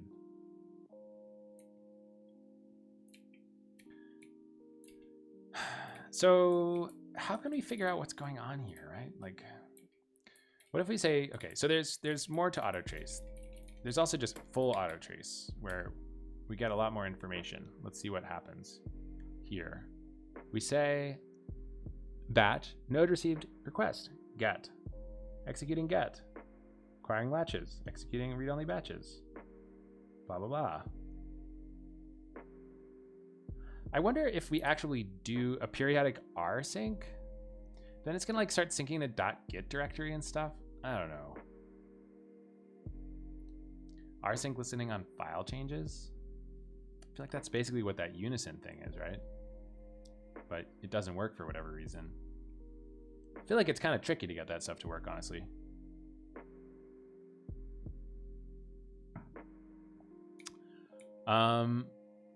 So what should we do to debug this, right? Should we just, maybe what we should do is check here. We can just do some logging stuff. So we'll say log dot error f ctx got a get response. You can just dump the whole thing like this. Okay, so let's just add that. Man, now that you've got me thinking about this, I'm like, this is like, oh my God, it's just too annoying. Let's at least make like a big thing that just does it in one command, so it's like a little bit less annoying.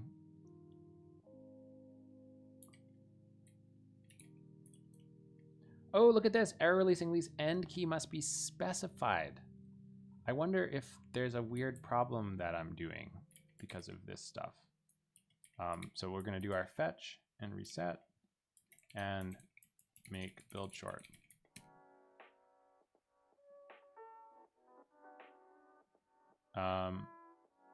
Save. Are you batching to KV? We do send things in batch to KV, yes. But the project, what we're doing is we're working on using get requests instead of scan requests for SQL. Right now, SQL only uses scan requests, even if we know that we could only have at most one key returned from a scan. So the theory goes, if we can use a get request, there's something about locks that's more efficient that I don't really completely understand, but I've heard tell that it's going to be better for us. Okay, so this stuff does work. We do get a get response, but we've got to just be doing something wrong then. So let's run our select, nothing back, and it just says gotta get response header and it's empty. Okay, so I feel like something's just super broken. You guys, give me 1 second. I will be back in like 1 minute or less.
P break, you guys got it. How'd you know? How'd you know? All right. So this is kind of interesting. We're getting get responses, but they're empty. So what does that mean? How do we debug that? What the heck is that about? I have to say it's suspicious. I have to say that it's suspicious. We run our trace thing again. I don't know why the completer doesn't remember about the auto trace.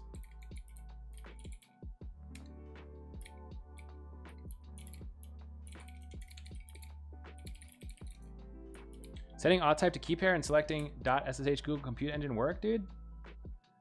Oh my god. You might convince me to just do this right now then. Sending batch one get. It sucks that it doesn't tell me the actual thing inside of the batch though, right? It makes it really hard to debug.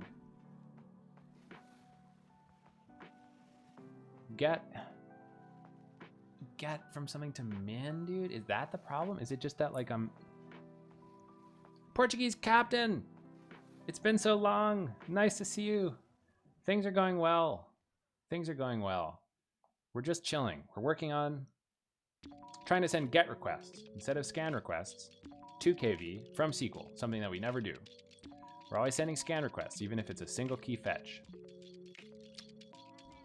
All right. Let's figure this. Let's just make this happen. SFTP, GCU worker,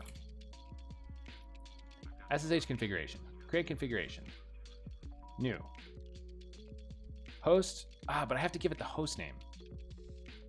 That's annoying, whatever. I'll just give it this random IP address, which I guess is fine if you guys see, because like you can't log into this machine. There's no way.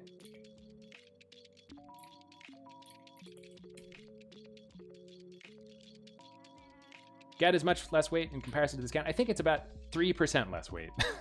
So not very much, but I've heard it's a good thing. I've heard it's a good thing, and I'm just gonna take their word for it that it's a good thing.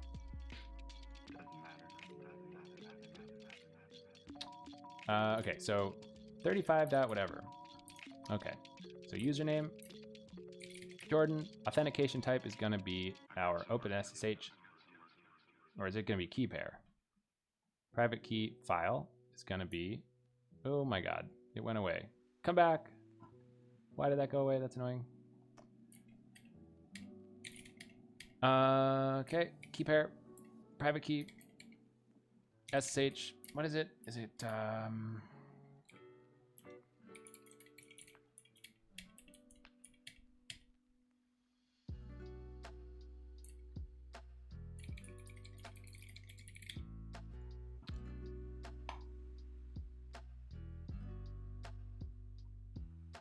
can't connect to remote host. I wonder why that would be.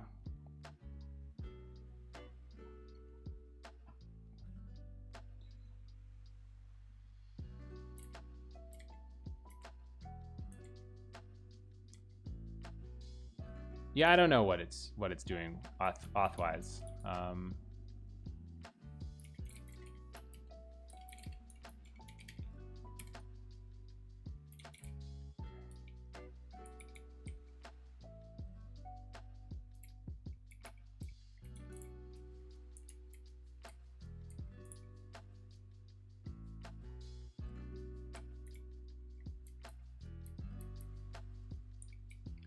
Just says gcloud compute SSH, right? So I think it is doing something probably pretty magical, right? Because it's in order to auth on this thing, you do this gcloud auth login stuff. I feel like it's probably pretty tricky to. What if we did an SSH tunnel over SSH to a different port? Or what if we did like, nah, I'm not gonna mess with this right now. It's just not gonna work. We tried the easy thing, and the hard thing I think is kind of too hard. I'm gonna need to like, whatever. Ah man, I'm jealous of this future. I'm jealous of this future. Future me is so happy. Current me is a little bit sad. But that's just gonna be fine. Okay, so right, back to our actual problem. Why do we see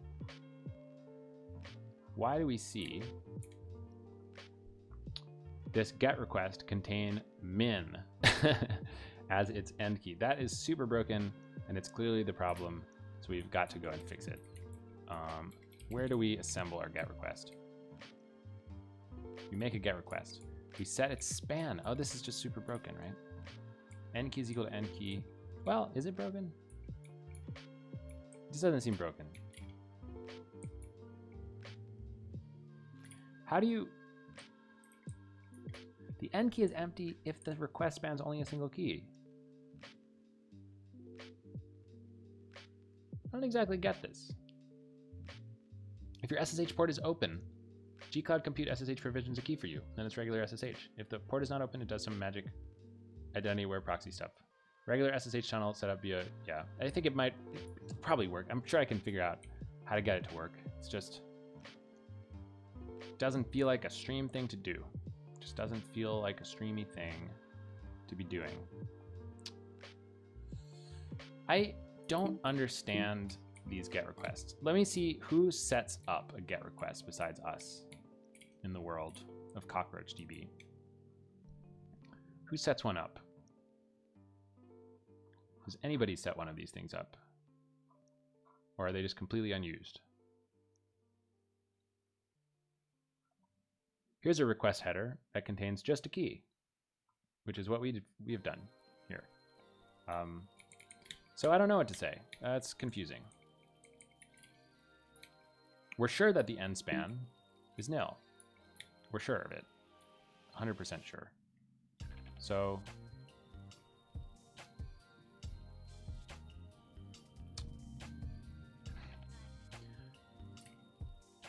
why is this set to min?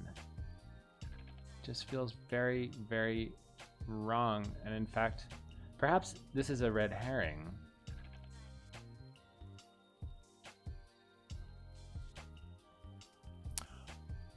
Oh, you guys, I know what the problem is. You guys, I know what the problem is. This is good. This is good. This is good. We need to go way back up to the thing that we've done before. So I forgot something that I even explained on the stream earlier, which is that column families exist. Okay, so let's go back and look at our demo for a quick second. We make our table. We insert some data. We select from our table. Okay, we're gonna turn on our auto trace. We're gonna do it again. So what do we get? What we get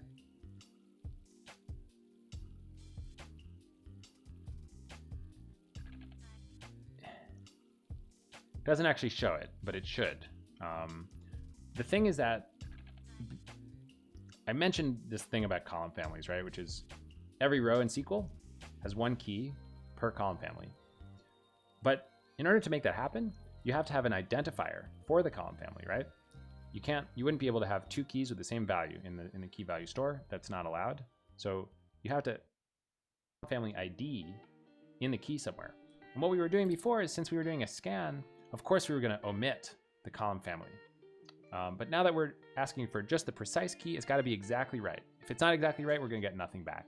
What we did not do is we did not make the span a column family span. We just did a sort of generic span. So we've got to fix that. I think we could do that. This actually might work. And I think all we have to do is this thing. We've got to say keys make family key, give it the family ID, and give it the key. And I think if we just add this to where we're making our key, I think things should work a little bit better. So over here, we're going to say span.key is equal to keys that make family key, span.key, and then we pass in the family ID. And how do we know what the family ID is? Well, we have the families right here, and we know that there's just one of them, so we just ask for the 0th family ID. Families of 0. Families is not a thing, and this needs to be a UN32, but I guess it's already a UN32? No. The problem is this is a struct. It's like a descriptor, and we have to get the ID out. There we go. Okay, I think this is actually going to fix a lot of things. Let's find out. So we're gonna do our get cane and push over here in our sad world where we do not have any fancy deployment thing. We're going to do a get fetch, reset, and make.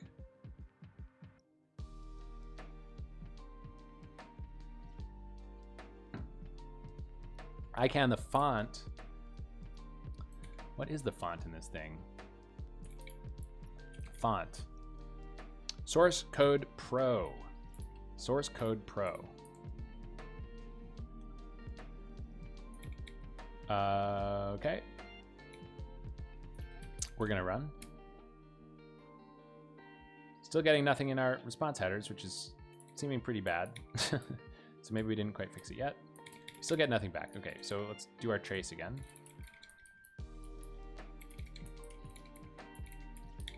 Run our get. What do things look like now?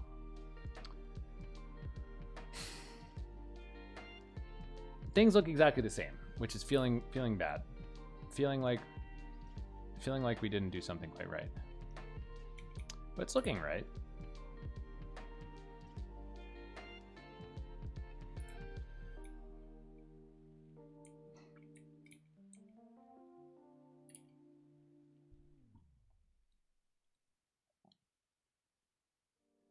It's looking right. So what's going wrong now? What's going wrong now?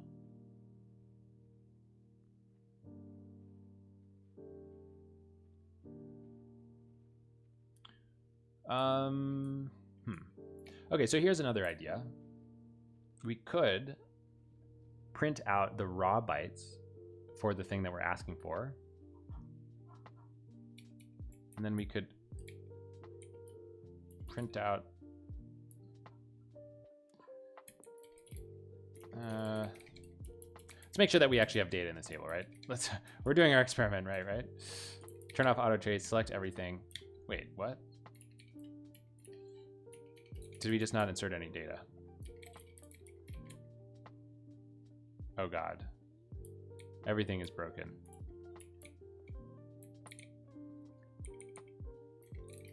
Everything is broken. Oh no.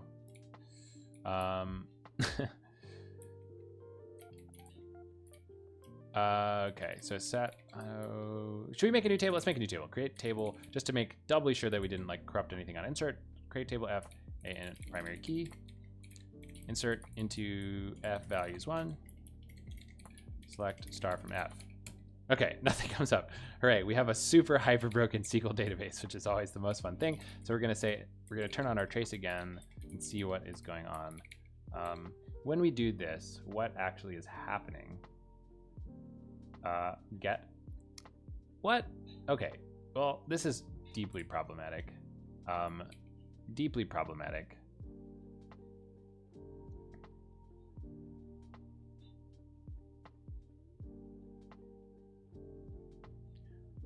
What am I missing? So for whatever reason, we've made it so that everything is making a get now. And in fact, it's kind of feeling like we've unset the end key of our scans for some reason, and that's very bad. So why would that be the case exactly? We're trying to say we set the end key just like we used to. We only do this logic if we have the key equal to the end key, which I think is...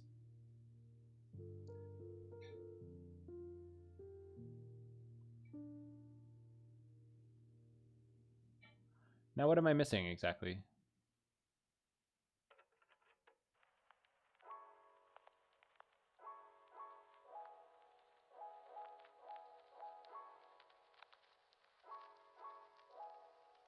Okay, well let's just add some more debugging information here. We're gonna print out log.errorf context. We're gonna say, don't have a context here? Sure I do. Sure I do.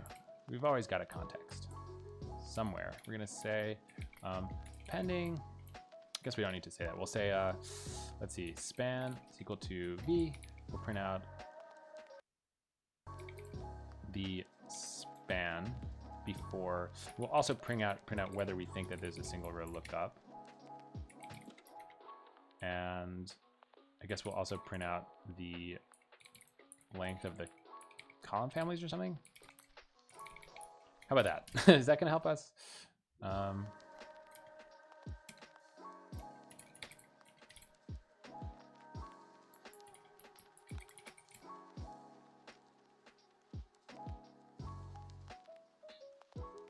Oh, you know, I don't think I added them.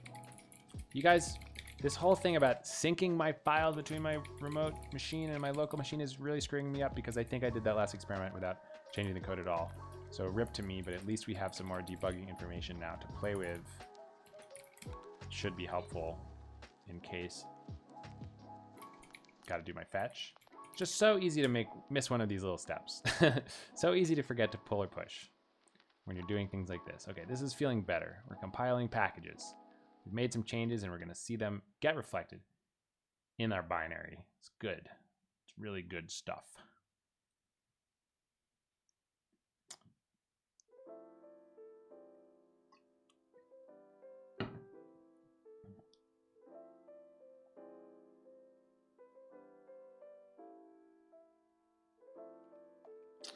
Okay. Add a thing to your prompt that tells you your code is stale. That is a good idea, Dirter. I should probably do something like that. Seems genius. Or I could, oh yes, give us all sorts of debugging information. We've got spans, we've got this, we've got that. All right, so what's happening now? Let's turn off our auto trace set. Well, let's just quit the thing and re-enter it. No. No, why are we still getting nothing back? MD Layer got his B550 board and it's PC build time. PC build time, that's exciting. Very exciting. I'm excited for you. I am excited and in fact a little bit jealous. Need to figure out how to get that graphics card. You know what I mean? Oh my gosh, you guys. Okay, there's some good stuff. There's some good stuff. No, I do not have a graphics card. It's terrible. It's terrible. It's impossible to get these stupid things right now. Literally, people are lining up at 5:30 a.m. outside the Brooklyn Micro Center. It's really bad, dude. It's really bad. Everybody posts every morning. They're like, check it out. Like, here's the line. There's like 20 people online, and it looks like the truck's pulling in. And then people like get their cards. And they post pictures of like the little monitor that says there's no cards left in stock. And it's right after it opens. It's ridiculous, dude. It's absolutely ridiculous. And they're like kids who, the people who are waiting outside are like literal children. They're like high schoolers. They like just want their gaming PCs. You know what I mean? I'm like, why am I competing with high schoolers to get $1,000 graphics cards, dude? It's so weird. The economy is busted right now. But okay, you guys, there's something exciting, which is that if I say select star from F where A equals 1, we actually get results back, which is truly the dream. It's what we were hoping for. And if we do an auto trace, we can see that instead of seeing a scan, we actually are sending a GET request, which is kind of a big deal. So we have some success. However, we have a big problem, which is that if we do a select star from F, we get nothing back, which is very problematic. If you know SQL, you know that if you have a predicate and you get something back and no predicate and nothing back, something is deeply, deeply wrong. And I still don't see, well, okay, so the problem is that we're sending a GET request for this full table scan. So we need to figure out why we're doing that. And I think I have an idea. It's probably that we're forgetting to set some kind of, yeah, you see this case? You see this case? This is the case we went to. If the constraint is unconstrained, meaning there's no predicate, there's no span, there's no thing to search for, then we still run append spans from constraint span, but we pass in this special thing called unconstrained span, which is a span without any boundaries. And I assume that we're just doing something wrong in that case, right?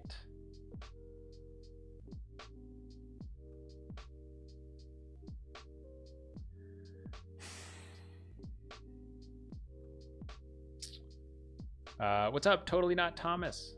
How's it going? GW1, welcome to the stream. If you have any questions, feel free to ask me or the chat. 3090s go for $4,000 in your country. Oh my God, that is truly terrible. Wow.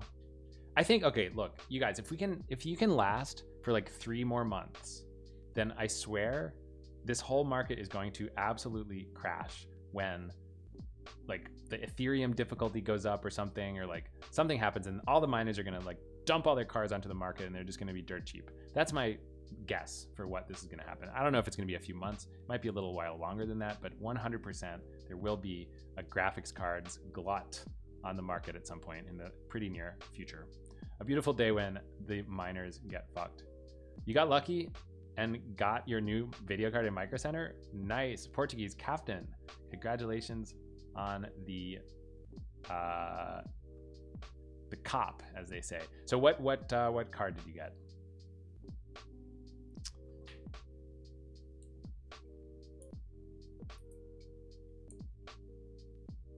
NVIDIA announced coin mining cards which can't be used as graphics cards. Yeah, I heard about that. Well, they kind of... Oh, yeah. That's right. The coin mining cards can only be used as coin mining cards. But then they also have some graphics cards that have like a mining limiter or something like that. Oh my God. Portuguese captain got the king graphics card over here.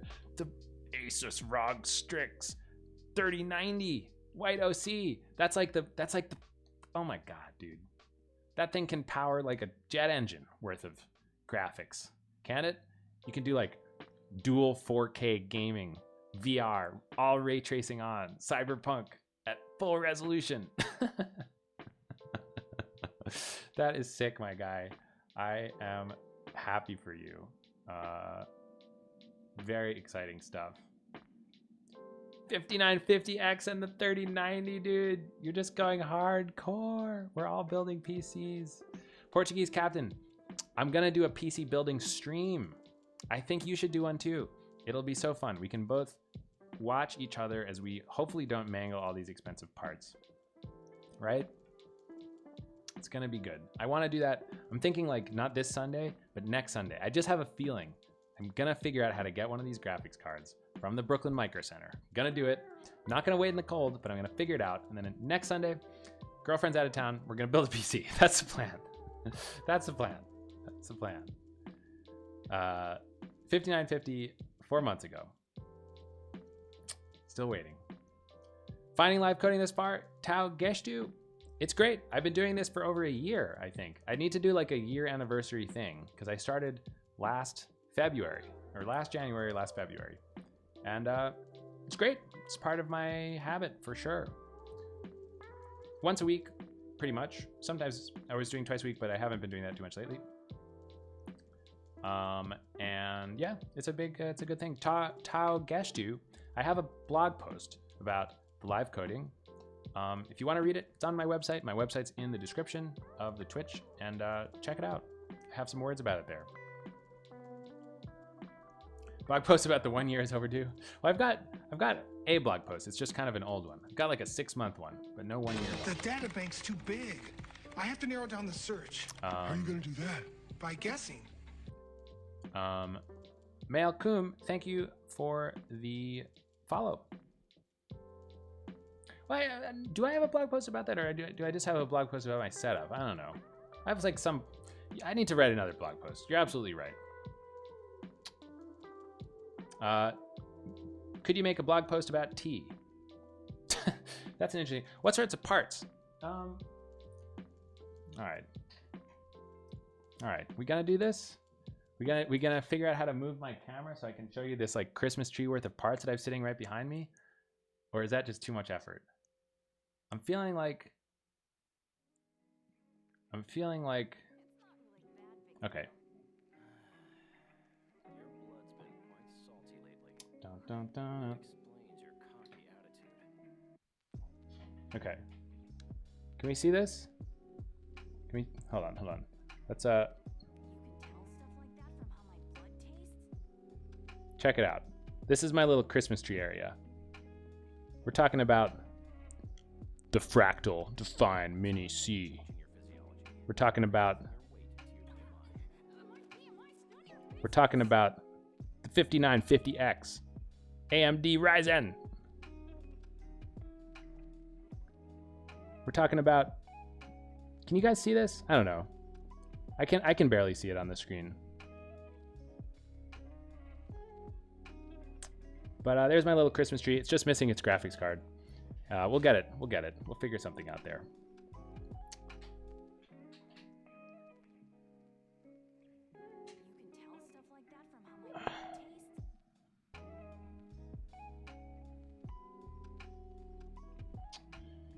The CPU is 5950X. The B5550 chipset is nice. I hope so. I almost tried to get that X570 chipset, but then somebody was like, well, it's got a fan on it. And I was like, that sounds weird. And the fan's really loud. One part missing besides the GPU? What am I missing? What am I missing? Probably missing something. I don't know anything about building PCs, you guys. This thing is like a little bit. Thermal paste. No, dude, I got that thermal paste. I got that thermal paste. I got that thermal paste right here. We're talking about the Grizzly Cryonaut Mega Paste. How do you want to do that? Not all X570 has a fan. I think I couldn't find an X570 in the micro ATX form factor, which is the form factor that I'm going with here. Right, there was one. I think there's just one micro ATX X570, and it does have like a fan, and there's some bad reviews, so I just was like, fuck it, we're going B550. Oh man. Well, I've learned like too much about this stuff, and I feel like I've learned too much, and yet I know very little about it. So both of the things.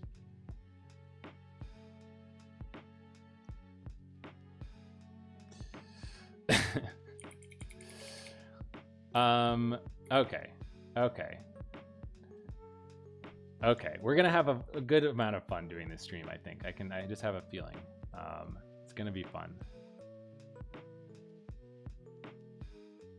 The Leon Lee 011 dynamic. That's like the super RGB mega thing, right? Leon Lee 011 dynamic. It's just like all glass, right?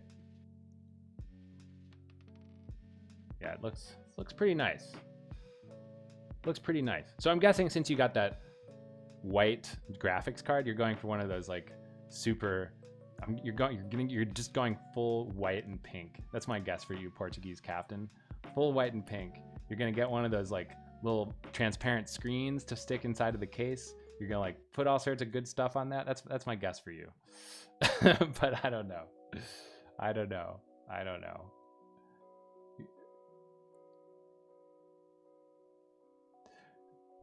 Okay, so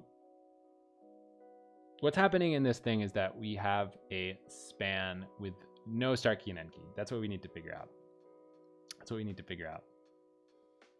The name of my next PC is Frostburn. I am actually planning some light case modding as well. Oh my god. That is exciting stuff.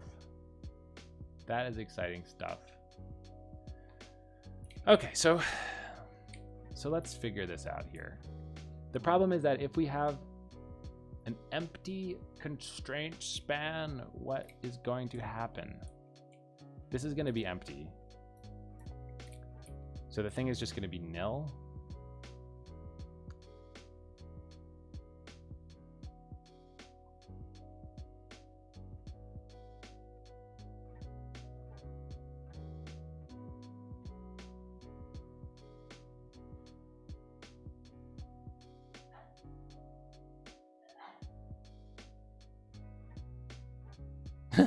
It's gonna run Kaizo so well, dude.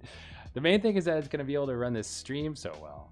That's the thing, right? The whole end goal is that instead of having to have a remote machine and a local machine just to build CockroachDB, you can do it all on the same machine.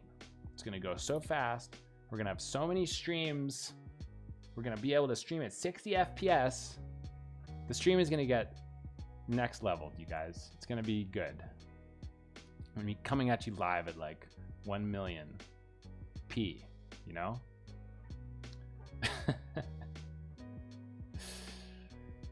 Why is this broken though? Why is this broken? Okay, wait. Let's go back to we're gonna run this, then we're gonna go back. This looks bad. Would you guys say this looks bad? This is looking pretty bad. Okay, so let's run this again. And we're gonna look for 56 in the logs. Okay, let's clear this out.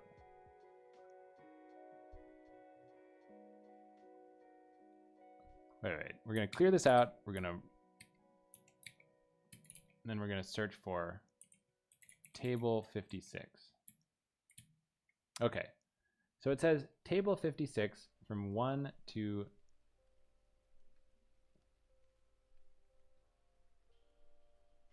yeah, see, like, why are we not having an end key here? Single row lookup is set to true, which is wrong.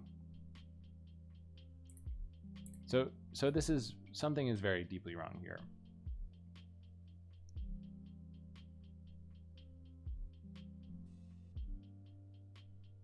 Fractals are well built and thought through all the way. Yes, that's why I got one, because it seems like, to be honest, what I did to figure out what parts I wanted for this thing is I looked at what Puget Systems does for their builds, and I just basically copied Puget Systems because I think they spend a lot of time making a good machine. Python license is cryptic? What do you need to read the Python license for?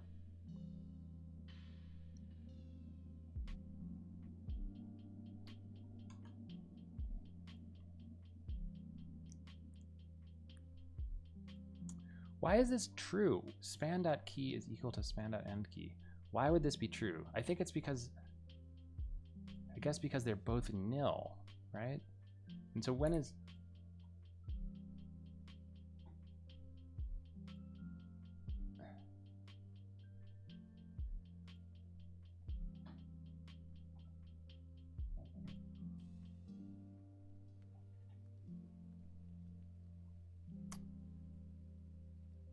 I feel like there's an extra check that we really need here. I feel like in single row lookup we want like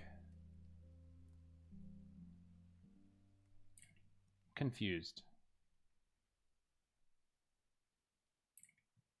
I'm actually very confused. Okay, hold on a minute. Let's go back and look at our git diff here. Yeah, the 3090 would not fit inside of a mini ITX. That would not work too well, I think. Let's look at our diff here real quick. So if we say get diff to before, the question is, did we accidentally change anything about? We did not. We literally were just checking span.key dot equal span.endkey. We didn't change span.endkey at all. So struggling to understand this. The end key should not be the same as the key because in a full table scan, the end key should be the next thing, right?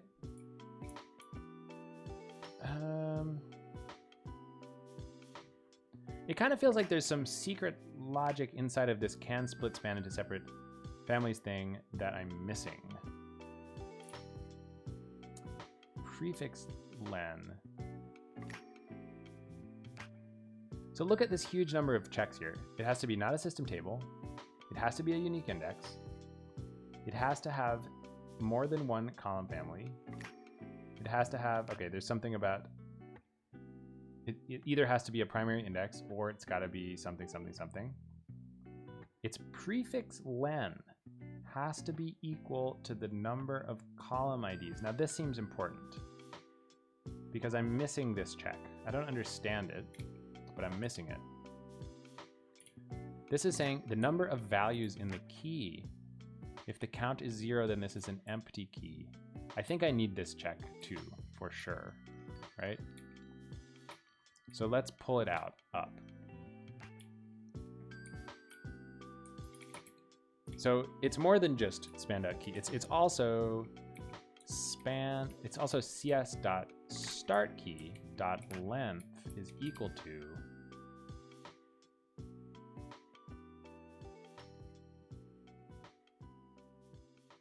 to what exactly?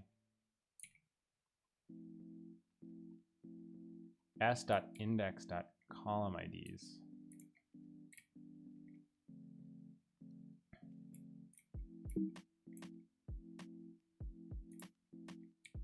s.index.column_IDs.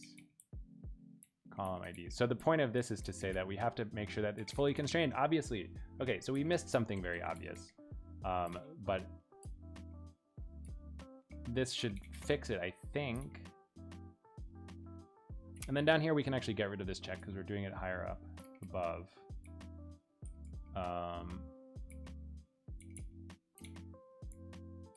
In fact, it's a lot more efficient to do that one quick because it's a very cheap check. Okay.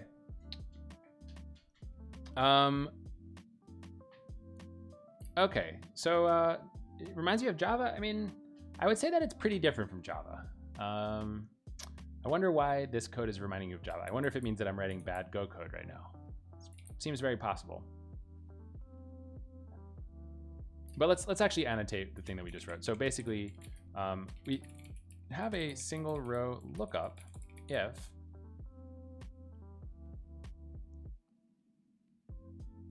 the start and end key are the same and the key is fully constrained against the index. It's actually even more than this, isn't it? Because we also have to make sure that it's a unique index. So we have to say s.index.unique. And that's another thing that we can remove from this check down here, right? Because if it's not a unique index, then it's impossible for us to completely constrain the key. We can't know the entire key if it's not unique. That's the whole point. There's like a hidden primary index ID in there that we don't know at read time. Is that all we need to check? Is that all we need to check? Nulls? Is there something about nulls that we have to worry about? We can only split let's read this comment here. This seems like a really useful comment. We can only split a span into separate family specific point lookups if we have a unique index, okay? The index we are generating spans for actually has multiple families, ignore that. If we have a secondary index, then contains null must be false and it cannot be an inverted index.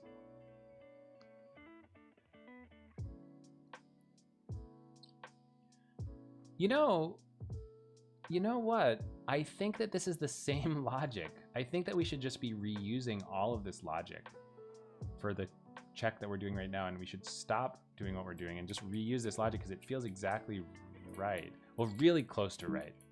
Really close to right. It's like all of this except for the fact that num needed is less than get, right? It's like a slightly different condition, and the condition is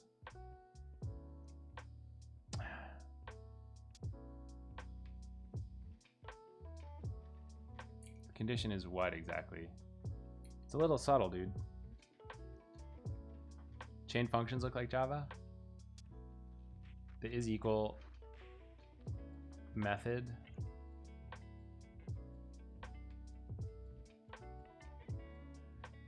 Okay. Okay, so what's the condition that we're actually trying to define here? It's sort of like can completely specify key, or it's like span is completely constrainable or something.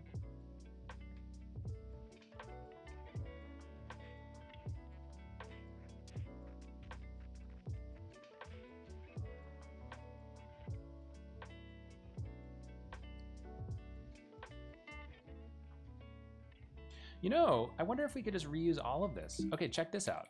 Okay, let's return everything to its original state. What if when we say can split into multiple families, what we're really meaning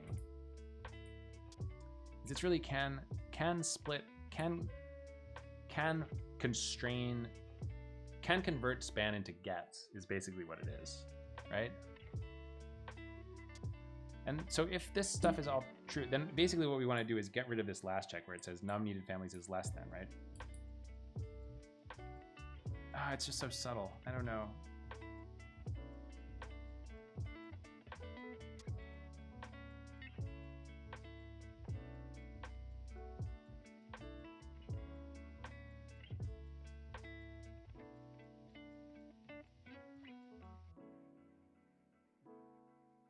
I don't know. I think I'm just I'm confused, guys.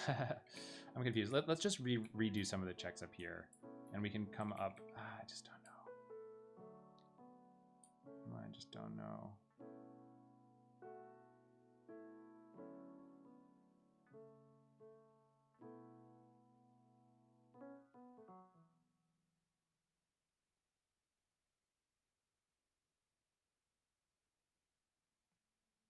Because the truth is, like, even in the case where we can split span into separate families, like we should be creating GET requests here too, right? Like that's the entire point. If we can split a span into multiple families, each family, if it's on its own, we can get it with a GET. That's the dream, right? So it's sort of like,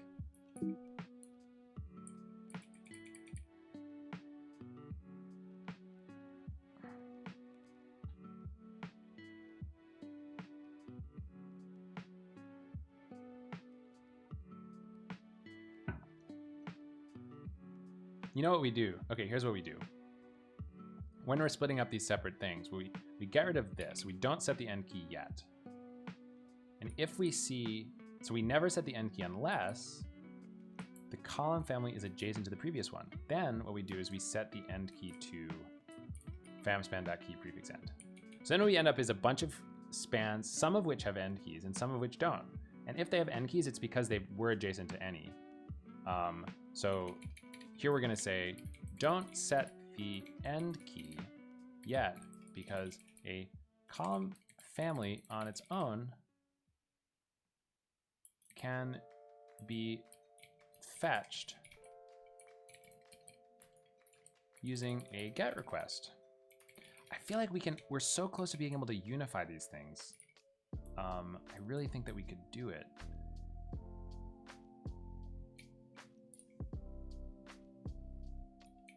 I think we could do it if we're careful, right? This is needed.len. We need more than 0. See, it's a little subtle, right? I think that it's very, very tricky because if it's for delete, then it's a little bit of a different logic. It's very tricky. I'm just struggling to figure out whether we can unify these checks about family span. Computers hooked into over 1,000 data banks throughout the world. Just ordinary scans that happen to have just a single family inside. You know, it's like slightly different, also kind of similar. What if we get rid of this not for delete thing? And instead what we do is we push that into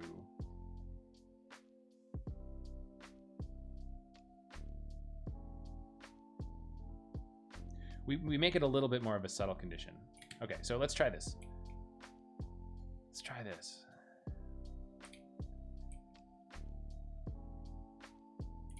So here's another confusing thing. If we need 0 families, what does that mean?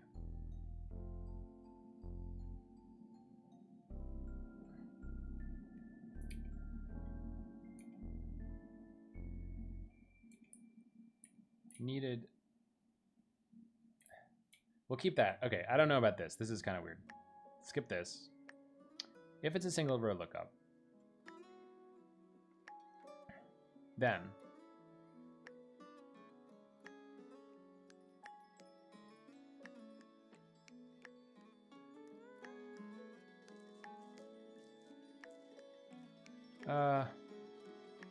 so confused. Okay, so this not for delete thing, right? The whole point is that it's sort of like, okay, here's what it is. If for delete and it's like if for delete and len families is greater than 0, then we can't do this. And not for delete. If it's this is so confusing. So if it's for delete and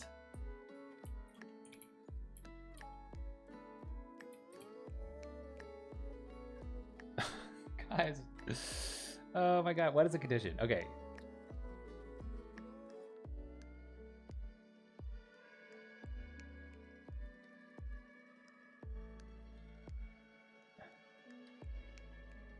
Okay, let me write this out in English. It's like if we are fetching spans to delete and there are more than one column family in the row, then we can't do the optimization. Okay. So we have to flip that condition. So it becomes if not for delete, and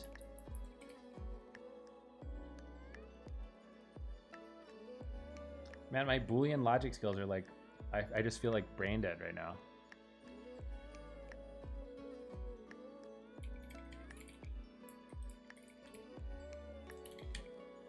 Is this right?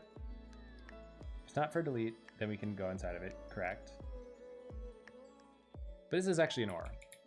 So if it is for delete, so if this is false, so if it is for delete, then we're allowed to continue if the length of families is equal to 1.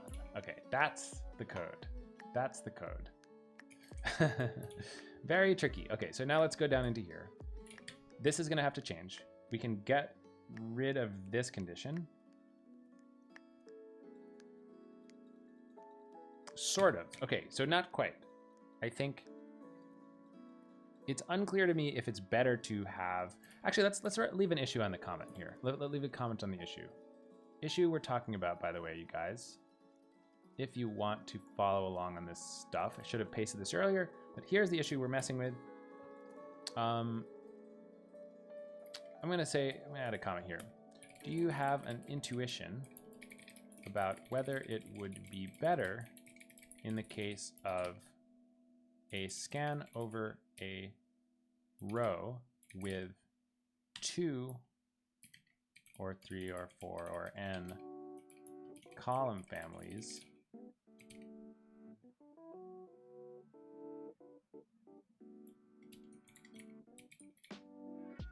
to issue n get requests, 1 per family, or 1 scan request,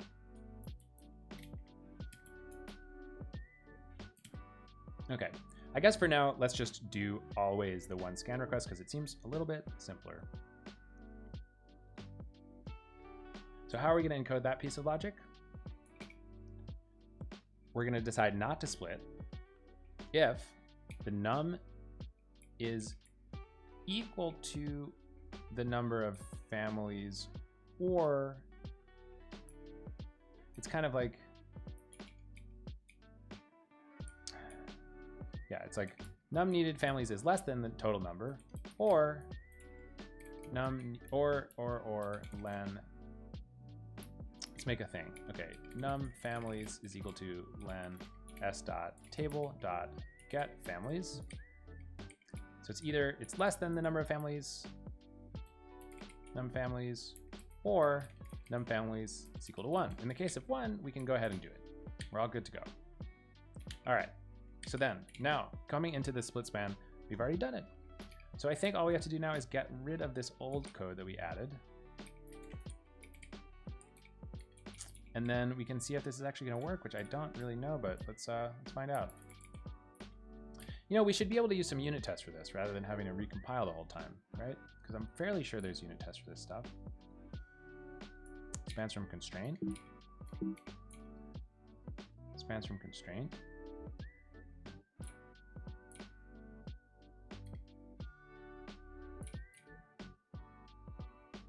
No unit test for this stuff? I think there is. There is. It's just a question of where exactly, right? Span builder test does exist, but it's not very good. I think it'd be good to write tests for this. I think it would be good to write tests for this. I think we've got opt builder tests for it, but kind of doing that requires compiling the whole thing. So I'm just gonna do this whole business again. It's a comprehensive test, right? Yeah, I know. It's like, oops. It's just basically, it was a regression test for some bug with system table, column family, split up things.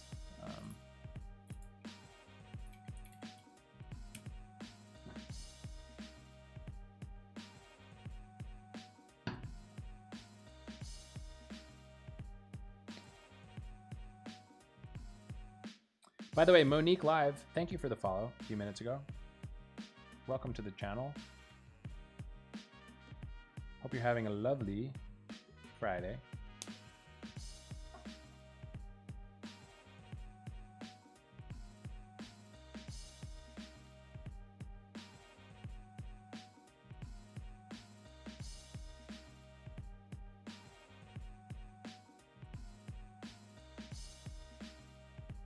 Okay. Let us make this stuff happen.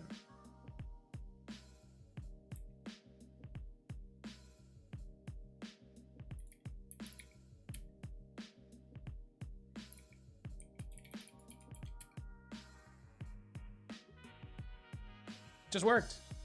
It just worked. I did the code right. So check it out. Here's what we do. If we do select star from F, it's an unconstrained span. So we do our scan request, right? 5612, super good. We send a scan, get everything back. But then in the case of where a is equal to 1, we send a get.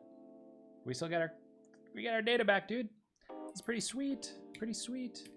So let's make a little more complicated case. It's a little bit suspicious that this stuff is all super broken still. But you know, can't get it all right the first time. It's probably my cases are just too simple.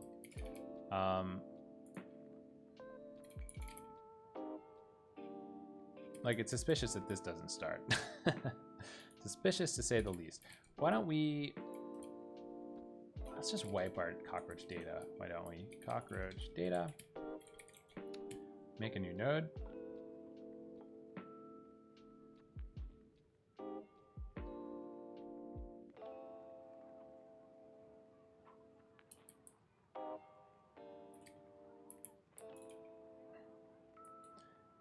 I feel like we were seeing errors because something went wrong earlier, but now that we've gotten things sort of working, we don't have any persistent broken state. I feel like we screwed something up internally and didn't really reset itself. So let's say we had an A int primary key, B int, C int, D int, family A, B, family C, family D. Okay. Let's turn off our auto trace. Set auto trace equals off. Insert into A. Select star from. Generate. Wait a minute. Select GGGG from generate series. Insert. What the heck, dude? What did I say? Create table F.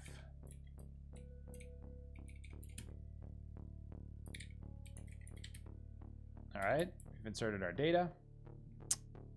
Now let's try some stuff out. We've got column families, weird stuff is happening. So if I say select star from F where A is equal to 1. So what do we expect here? We expect to see a complete row, but we expect to see a scan request, not a get request. Of course, we can't see it yet because we don't have the auto trace on. So let's turn that back on. Set auto trace equals on KV. What do we get? We see a scan request. Very nice, very nice. Now, what if we said select A comma D from F where A is equal to 1? What I expect to see here is 2 separate get requests. Pretty sweet. I'm feeling pretty good about this. I'm feeling pretty good about this, you guys. I feel like this is quite promising. I feel like this is quite promising. I feel like one thing that we should do is change this to say get instead of scan.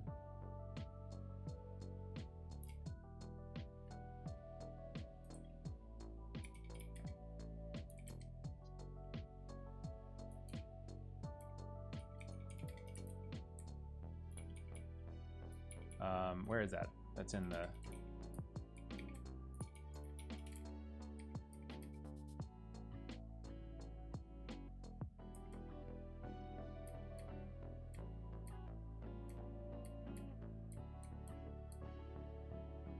"4:20 a.m. Pratik, go to sleep. Good luck on your talk.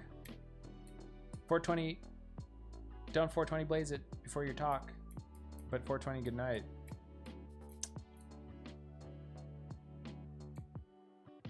Where is this scan thing coming from? I always forget how to find this.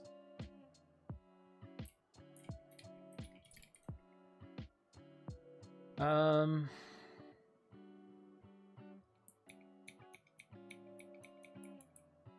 think it's this one. Okay, nope, that's not right either.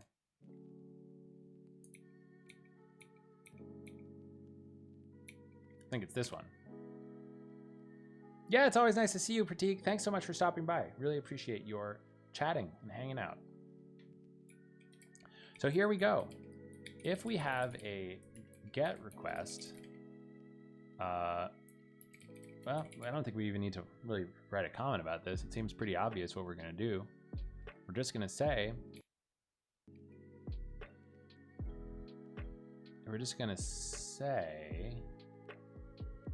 if, what is this buff.writeString span.string?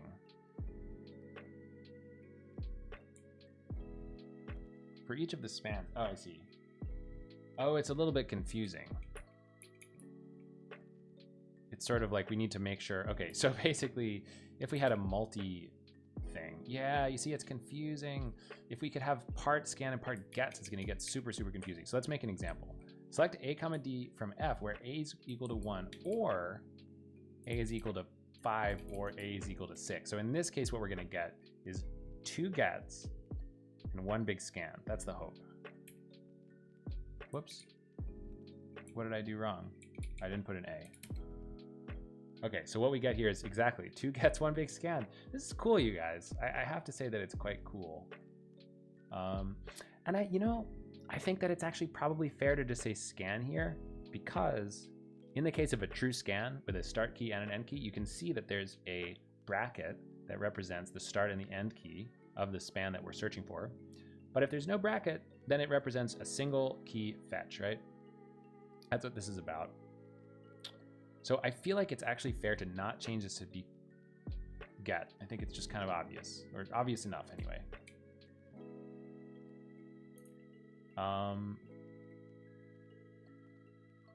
Yeah, I mean, I feel like all we have to do right now is write some tests, and then we might be kind of done with this project, which is shocking because I really thought that this was going to be a lot harder. I'm sure there's still something I'm missing. So let's go ahead and rebase here. Squash everything together. Actually, you know what we can do? Forget this. We're just gonna reset and then make a commit out of it. How about that?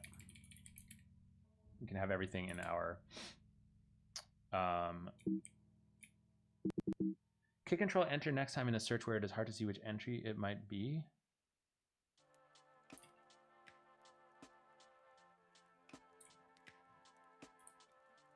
In wait, what context? What context? I'm interested in what you're saying, but I don't know what you're talking about. But I always love learning about stuff like that. If I can be faster and better, I want to know.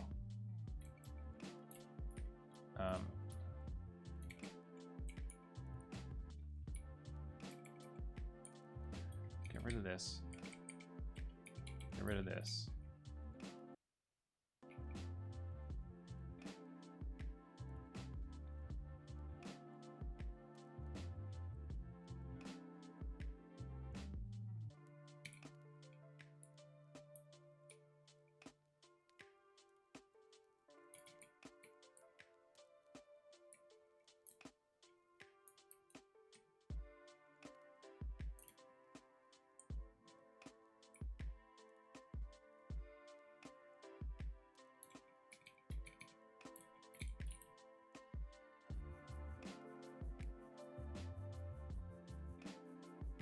Okay, so one thing that's true is that now that we've done this thing and we're doing get requests and we're doing it via these methods, it's super misleading.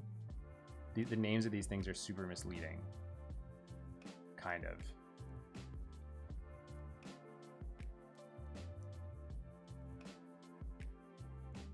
It's kind of like...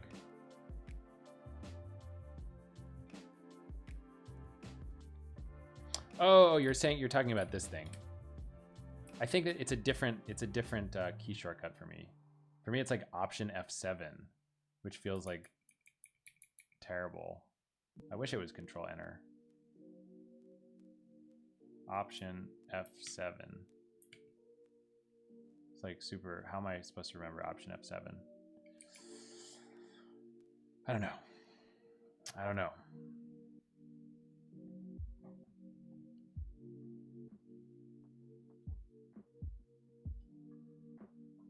Gotta get that perfect angle on this camera here.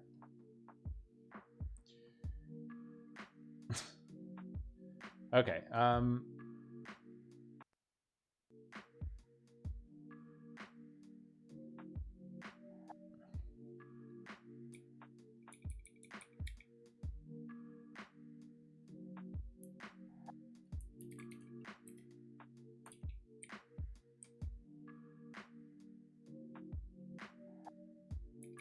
Wait a minute.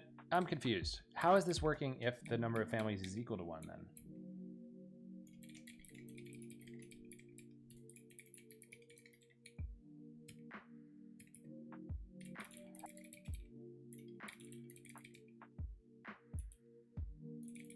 The computer's hooked into over 1,000 data banks throughout the world. How is this working? I don't understand how this is working. Yo, Rockhat Wire, thank you so much for the follow.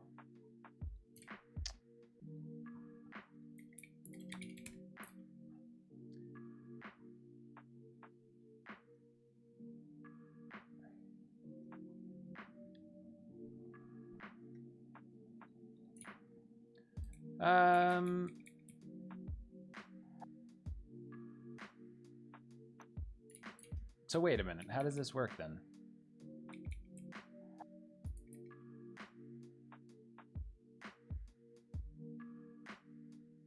Yeah, JetBrains. It's got the Go IDE, man. It's so good. JetBrains IDE is all the way. Look, you guys, I'm a Vimmer at heart. I'm a Vimmer at heart, and I will never abandon Vim in my heart. But for those big projects, you gotta have an IDE. It's quite hard to use just Vim. It's such a big project. I don't understand this though. Is there a big OR somewhere? Oh, this OR is on everything. Uh-oh, that's not good. That's not good. Okay, we need to get rid of, okay, I see what happened here. We need to get rid of this. So, this needs to be over here, like this. I think that's gonna be more correct. So it can't be a system table. It's gotta be unique. It's either gotta be a primary index, or it's either gotta be, if it's not a primary index, it's gotta be a newer version of secondary indexes than this. Can't have any nulls. Can't have any nulls. What is that about? The I feel like we databank's could too do big. better with this, but I'm just I have gonna to leave it narrow alone down for the now. search. How are you gonna do that? By It guessing. has to have at least one store column ID. What is that about?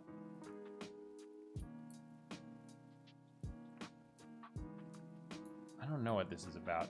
Okay, in the case of a secondary index, the table must have multiple families. Oh yeah, that's fair. Okay, so, well, it's a little tricky. Debian Dev, thank you for the follow.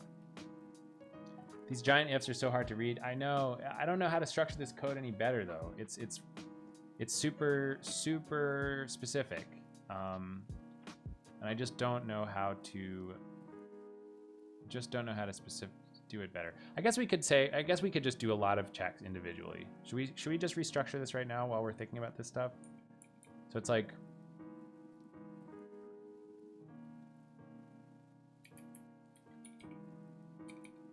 Okay, so we're gonna say if is system table, then okay, here's what we're gonna do. You're totally right. We're gonna put the comments in line here.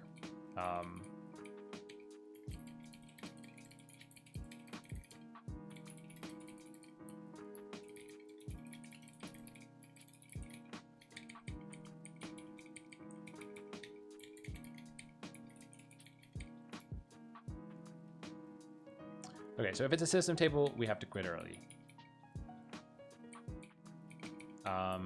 If not s.index.unique, the table is the index is unique.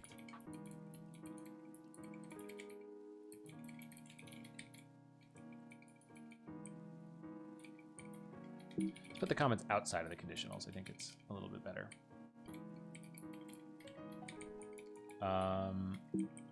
Next up we have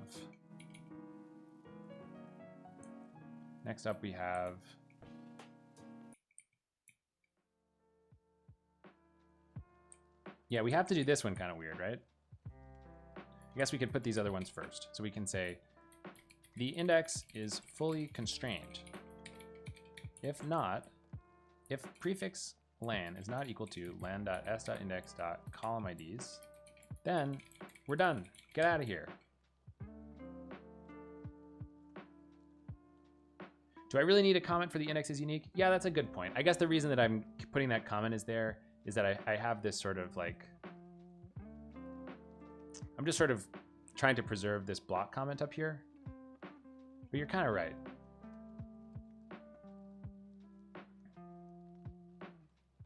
I'm just going to keep it anyway. I don't want to delete those comments for now.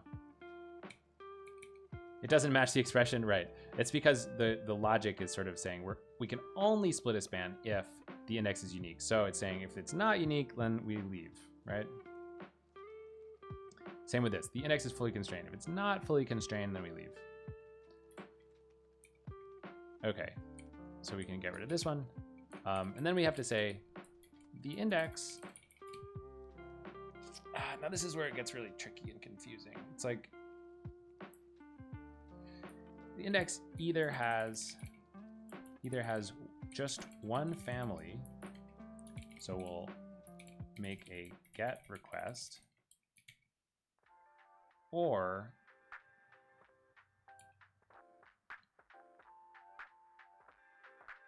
we need fewer than every com family in the table. Otherwise, we'd just make a big scan request.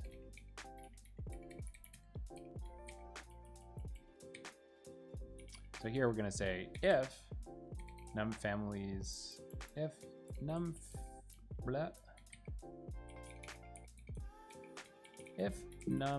families is greater than 1 and num needed families is less than num families, then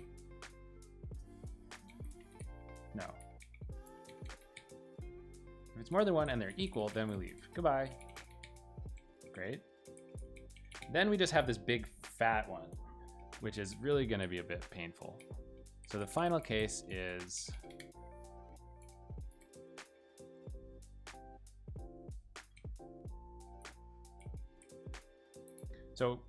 well, I think what we can do here is we can say if the s.index.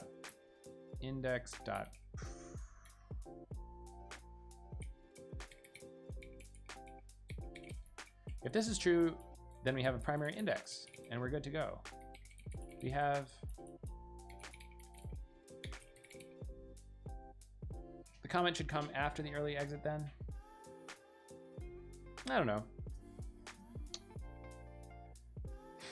If the index, I guess we'll say it this way. If it's not the primary index, if we're looking at a secondary index,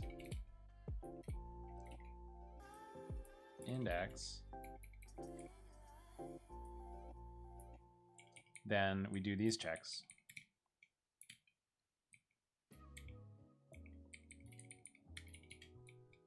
If we're looking at a secondary index, the index must have multiple families, so you have to grab all of this. In case of a secondary index, the table must have multiple families, contains null must be false, and it can't be inverted. So if if contains null, goodbye. And the reason that why is this? This is confusing to me. I don't actually understand why this is true.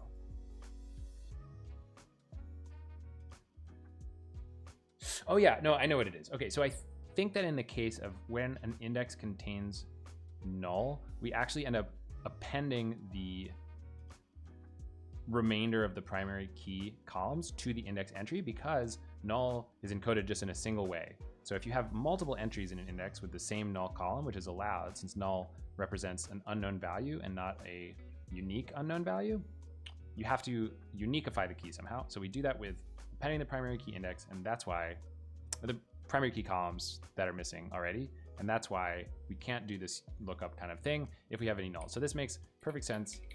We have to leave if we have a null.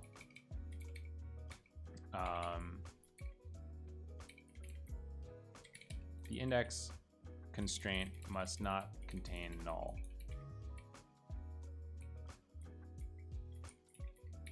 Since that would cause the index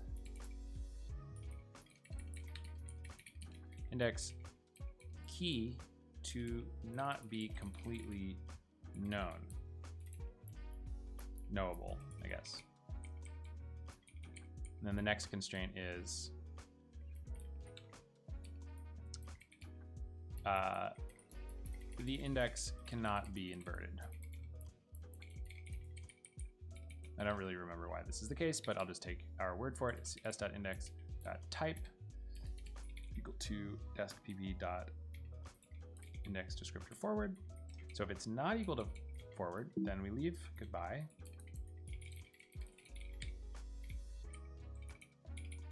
And then we say,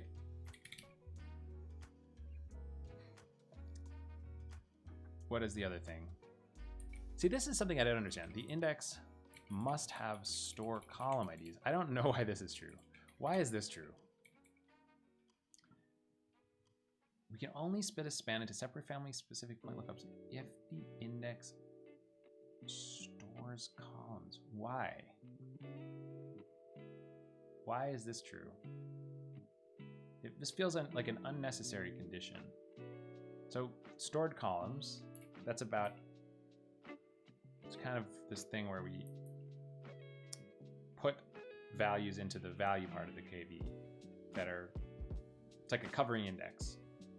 So I don't understand why you could only do this with covering indexes. It doesn't really make that much sense to me at all.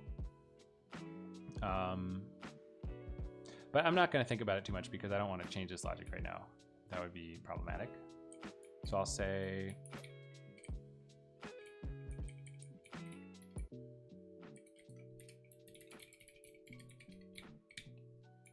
I guess we need this version business as well.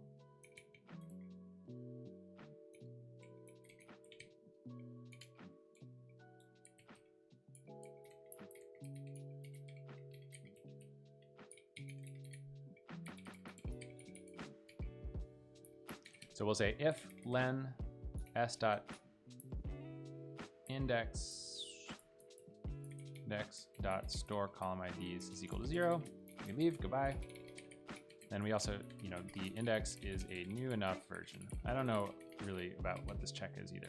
If s dot index dot version is less than desc pb dot secondary index formerly blah blah blah, we just leave, goodbye.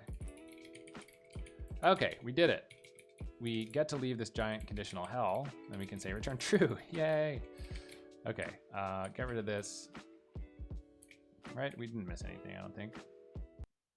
What's up, Aud D1? What is up? How's it going? Happy Friday. Welcome to the stream.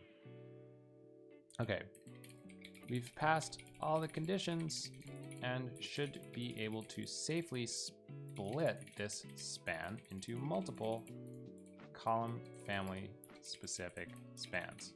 Seems a bit more readable. I agree. Thanks for the suggestion, guys. Well, is it more readable? Now it's like 100 lines of conditionals, right? So was it worth it? Was it worth it? Not 100 lines, like 40 lines of conditionals.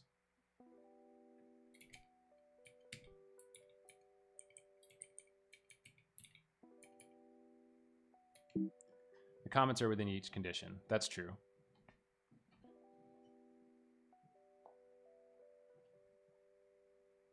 What's up, Chris Platt?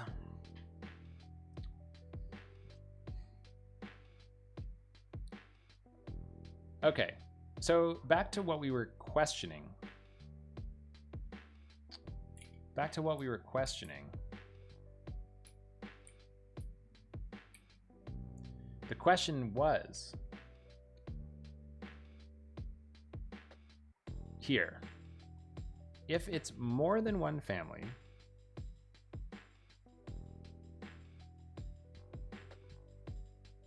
and this is equal, then we leave. But if it's equal to 1, then we can split it into multiple families. Okay, so is system table seems like a method or a comment instead of a var? I mean, I could just inline it.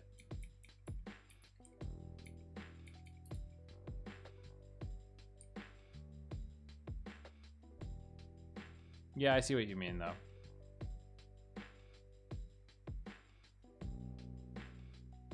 What's up, Rail? The databank's No, too you're not too big. late. I feel like we've I have got to narrow down the plenty search. of How are you gonna do that? By life guessing. in us. We've got plenty of life in us. We are working on this issue, and we're doing pretty good. We got some good suggestions from the chat about restructuring a giant mega conditional into several, which I have quite appreciated. Odd D1, thank you for the follow.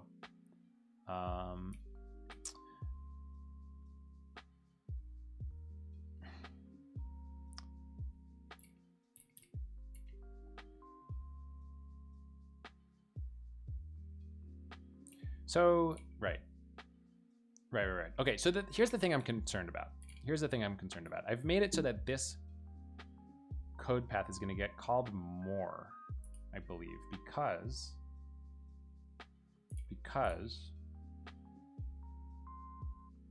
in our span builder,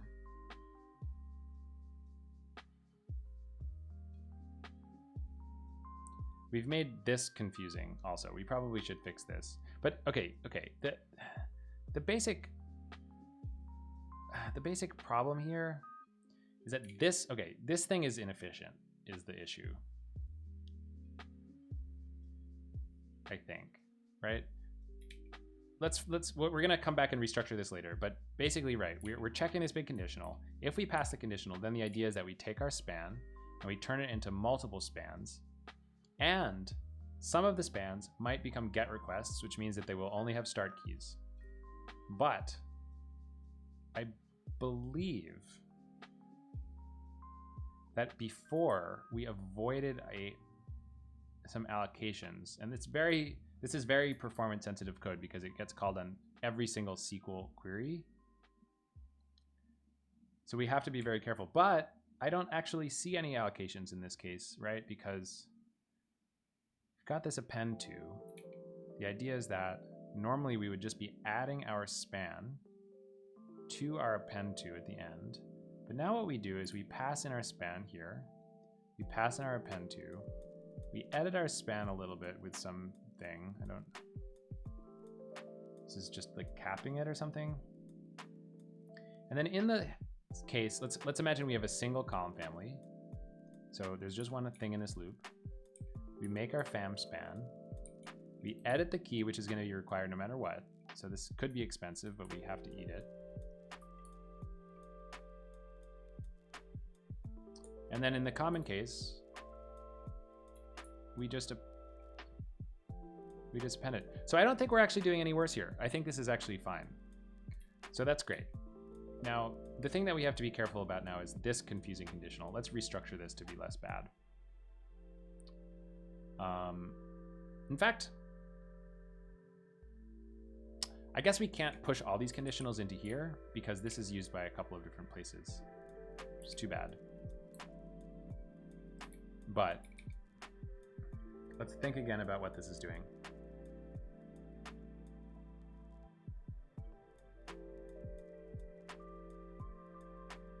If there's more than 0 needed columns, this part I don't understand. When would you ever have 0 needed columns? I don't think that that's a thing, but let's find out. Let's say we said select true from A where A equals 1. Does this give you needed columns, yes or no?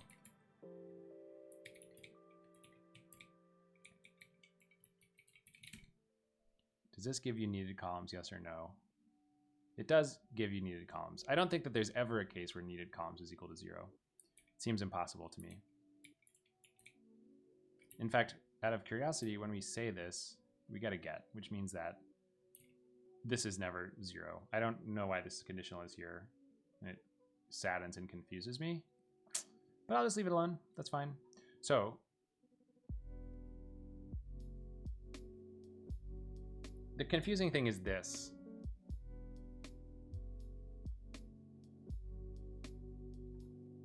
This is disabled for deletions to ensure that the entire row is deleted unless deletions on tables with multiple column families to ensure that the entire row is deleted. How about that?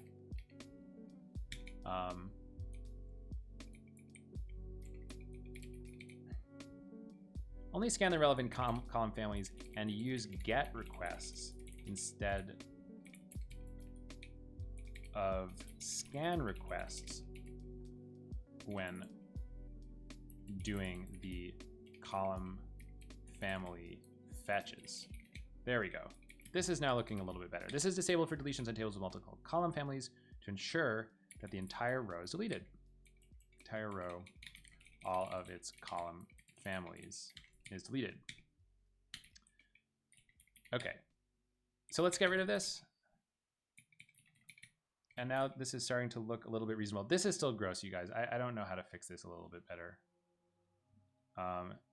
Maybe needed.len is there to short circuit. I just don't think so, because this is just never going to be the case, as far as I can tell. Ant, thank you for the follow.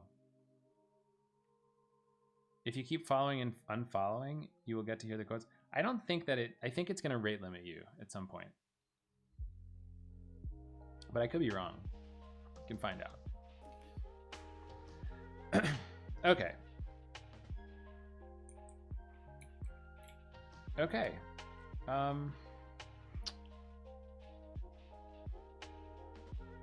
So are we good? Is that all we need? Is there anything about interleave tables that we have to worry about? Let's think about that for a second. I think the answer is no.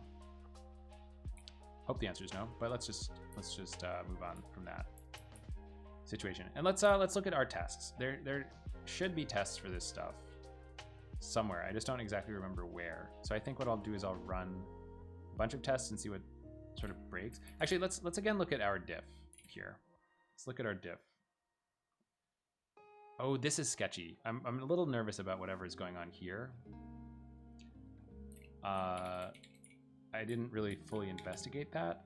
Basically, the thing that I changed was that we have this code in dist sender, which is the piece of code that takes KV requests from Cockroach and splits them up and sends them to the different nodes, to the owners, to the leaseholders, or the followers, depending if follower reads are enabled, that can serve the requests. So the dist sender breaks up a request and pushes it out to all the nodes that need to listen to it. It has some code to validate stuff, and we had this thing that says if we have max span request keys, so a limit on the batch, either in the number of keys or the number of bytes. Some of these are set sometimes, and some of them are set other times. Hopefully only target bytes is being set over time. But anyway, it used to be that it would reject get requests altogether. And I'm wondering whether this is going to break something, or whether I need to sort of teach something at a lower level to like edit the limit as it's doing the get request. You know, like let's try to see about that. Make sure that we're not completely screwing stuff up here. There's a target bytes. Okay, so if I look at command get, so this is the code. This is like the API server side for the KV commands in Cockroach. Each of the commands has a little file called command blah, command scan, command get. So I guess the idea is like in command scan, if we have a bytes limit, we pass it along using target bytes. But inside of MBCC get options, there is no such thing. So I just don't think this is an option. And gets will just, I mean, this is again a problem. Okay, so Cockroach has this limitation, which is that it's pretty bad at dealing with rows that are very wide, rows that have a lot of data inside them, like just a single row with a large amount of data, in other words, or like a single column that has, you know, megabytes and megabytes of data inside it. We're pretty bad at dealing with that. All sorts of stuff sort of missing to deal with that. And one of them, I mean, it's showing up right here, which is that, you know, if you have a limit, you can't really enforce a limit on a single row. It's more like a limit on a scan. And I don't think this is making anything worse to not have a limit here, but it's just something to kind of think about. You can't really page. Like a single key is kind of like the limit of our amount of paging, just based on the way that the system works. So I don't know. I don't really know what you would do with that. I think you would have to like set hard limits on individual keys and like force a split or something like that, but we just don't have that mechanism set up right now. Like dynamic column families, basically. Yeah, it's an interesting idea now that I think about it, but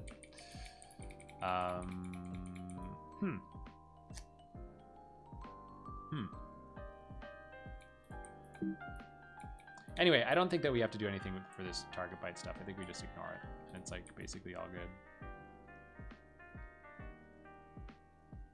Oh yeah, there's one other thing I needed to fix, right? There was this thing that happens. No, I fixed that. The race detector check. I think we fixed that. So let's go back to our diff. KV batch fetcher. This is fixing these checks. So let me go look at that again. KV batch fetcher. This is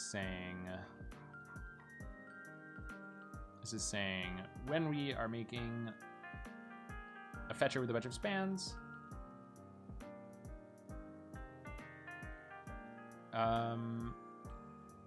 we're just making sure that the spans are ordered, okay, which is fine.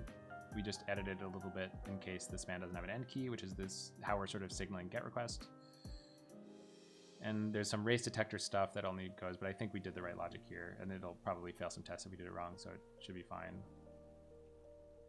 Again, what other diffs did we have? This is where we're actually setting up the get requests.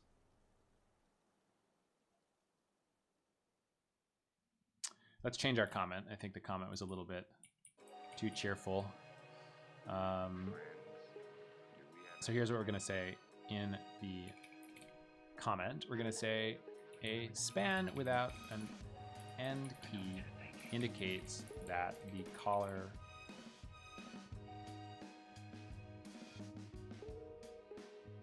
is requesting a single key fetch, which can be served using a get request. Whoops, that is an outdated project, my friend. Let me fix that up. Always forget to do this until the middle of the stream. Commands, edit, project, adding, teaching CockroachDB SQL, CockroachDB's SQL layer to use KB get requests instead of always. I'll just leave it at that. And then I'm going to paste in this link in case anybody else pressed this exclamation point project until the end of the stream, which I don't know if that's going to happen, but anyway, thanks for reminding me about that. Okay, so we sort of just get request, right? So then we make our get request, we set up our little get, we set our span, set our value, we leave.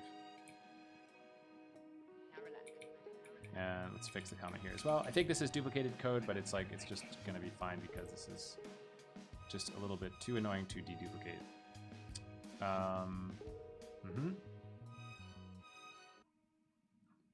Okay, what else is in our diff? Anything else? Let's get rid of this error logging, right? Ooh, yes, this intent value field. I don't know the answer to this question. I will ask somebody else. The intent seen if anyone using the read uncommitted consistency level. So when do we set the read uncommitted consistency level, though? I don't know. I don't know. How could I figure that out? We make our batch. There's a wait policy. I don't know what that is. We set our max span request keys. Set our target bytes. Do we ever set any kind of consistency level thing? I don't know what that really does, honestly. let's look inside of the batch request. So it's got a header and requests. The header has timestamp, replica range, priority, transaction, consistency. So who sets consistency exactly? Could get into trouble here if we don't understand what's going on.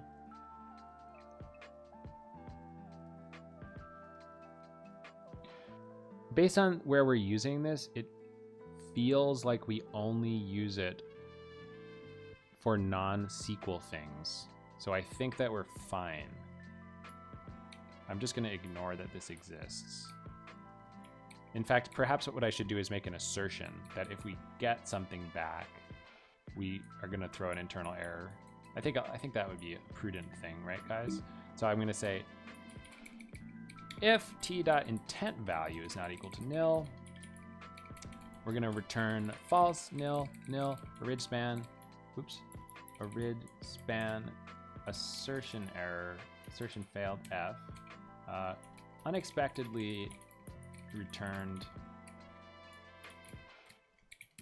unexpectedly got an intent value back from a from a SQL GET request. And I don't think that I can safely print that value because it might have PII in it, I feel like, but I think that the way this works is that if I just %v it, it'll get redacted in logs. So I think we're gonna be fine to do this actually. Okay. Okay, so that's that. What else is in our diff? Did this, we talked about this, we restructured this. We can get rid of this. Where is that? What is this?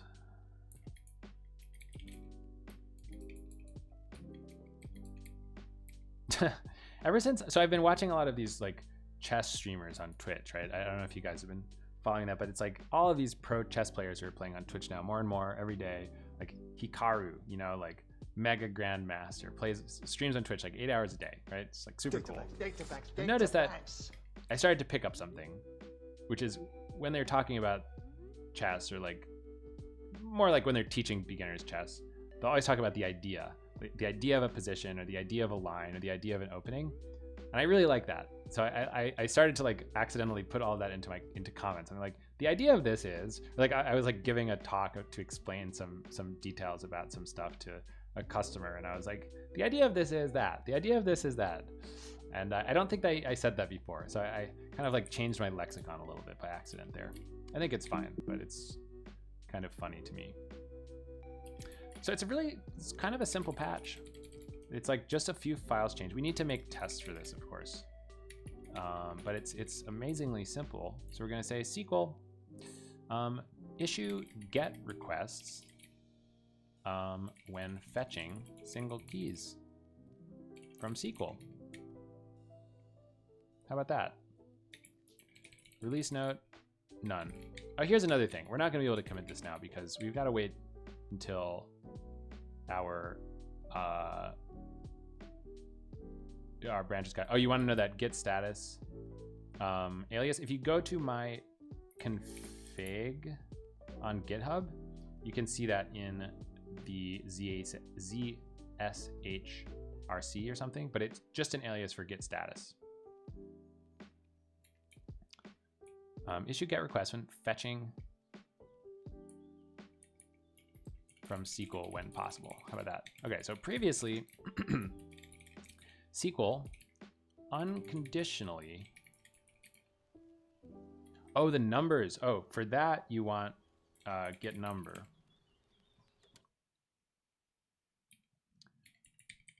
SQL unconditionally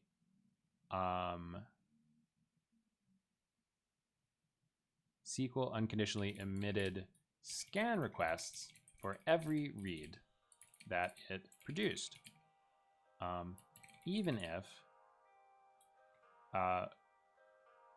we were completely sure that the scan could contain only a single key, and that we were I guess it's even completely sure that the scan could contain only a single key that was fully known at request time.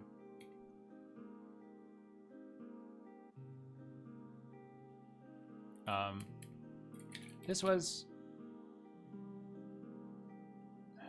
What is the reason for this? This is something I still don't understand. Okay, added to the earlier list of performance benefits.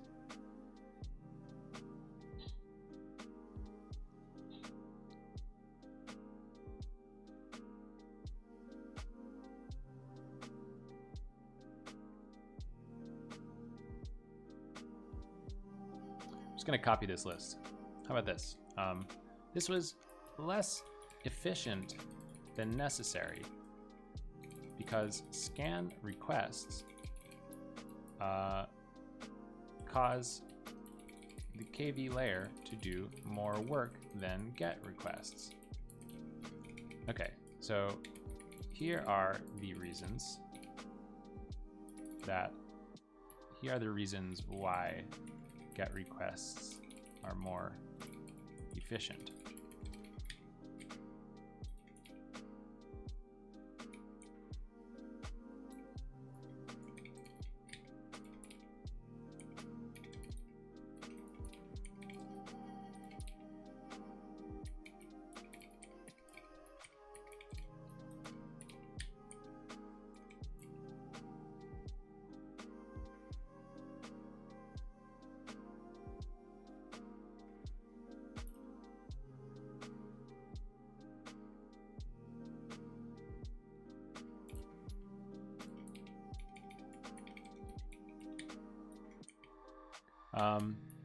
In the list of downsides,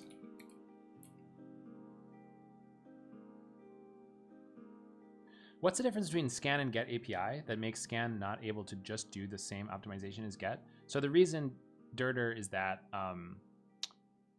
you can't prove as a receiver of a scan request that there are no keys in between the start key and end key of the scan request.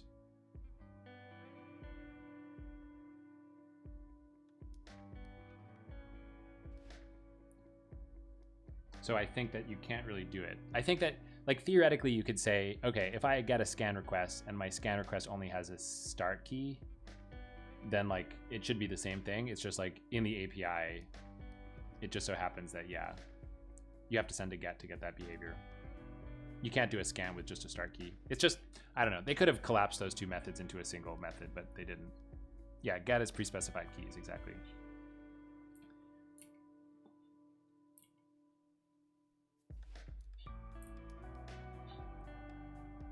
I'm just gonna get rid of this. Well, no, I won't. That's different from only specifying start key. Yes, I guess that's true.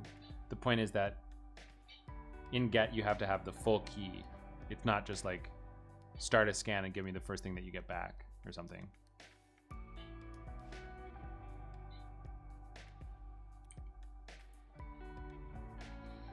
Okay, I'm just gonna ignore that downside because I don't really get it. Okay, so release note, SQL change. I guess it's more like performance optimization. SQL will, yeah, it's the space between the keys. SQL will now emit get requests to KV instead of always emitting scan requests.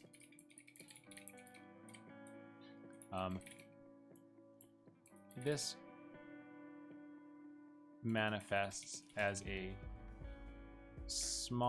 modest performance improvement for some workloads. Release, okay, I'm not gonna include a release justification because we're not gonna merge this until after the branch cut. In terms of branch cut, we're sort of preparing to cut the branch for our upcoming 21.1 release. So our first release in 2021 is the reason for that naming. And it's too late in this release to do any kind of like big changes. And this is certainly not a change that we want to do at the last second because it probably should be baked lots of tests. All sorts of stuff can go wrong with something like this. So we don't want to merge it right at the end of the release. Unknown category performance optimization. Whoops. I thought there was some category. SQL change, ops, CLI, security, performance improvement. Okay, so no release justification. That is fine because I'm not going to be adding it to this release. Git push fmine. Okay. Why is this happening though? That's suspicious. So I think what we're gonna do is we're gonna run some tests, I think. Maybe we can just run all the logic tests to start with and see if that finds any problems. But it's very suspicious that we were getting all these weird errors. I don't like the looks of this. N key must be specified, right? It's like, what did we do wrong? Not sure.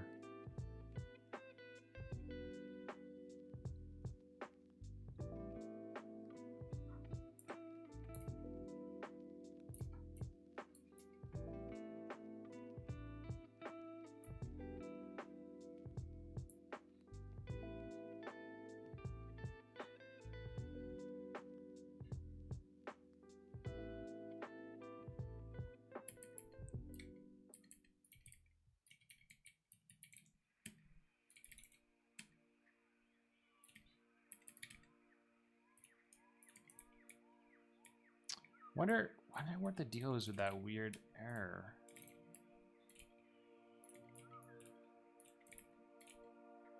I don't understand what that was really about. Anyway, okay, let's just run some tests. Make test base logic. Test config equals local. So these logic tests, they do a lot of stuff with column family randomization. So I expect that if something's broken, which it probably still is, something will get turned up by these tests, which is always a good thing. Brr. Oh, man.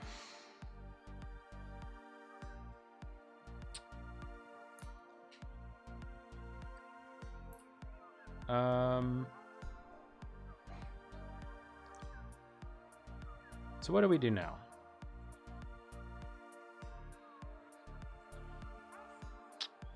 What do we do now?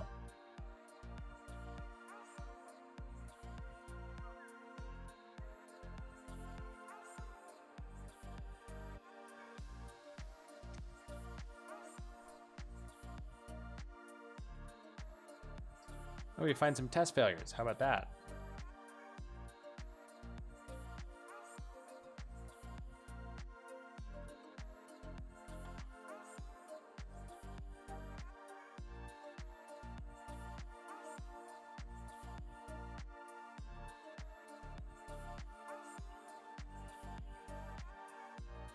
Okay, so we're finding some bugs, this is very good. Very, very good. N key must be specified. I'm glad that this is coming up because that's what we were seeing, those scary messages in the logs. So we should be able to track them down pretty easily. This is probably the same thing. I'm guessing it's going to say, invalid index 1.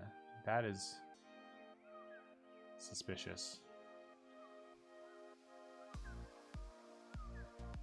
Okay, so let's try to track some of these down. We'll start with what? What do we want to start with?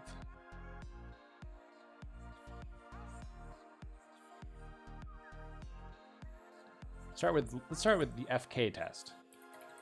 So we'll say files is FK.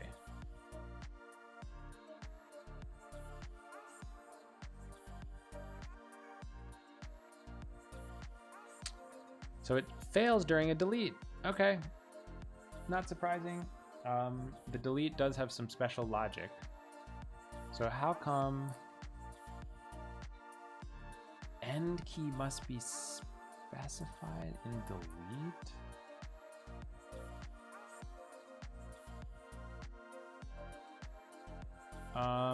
You know what I think this is about? I think I tried to be a little too tricky. I tried to be a little bit too tricky. And I think we need to delete. I think we can't do this at all if there's a for delete. So let's just get rid of that because I don't fully understand this conditional, and obviously I don't quite understand it. So if it's not for delete, we can continue along with our lives. Let us add this to our commit, push it up, and run the test again.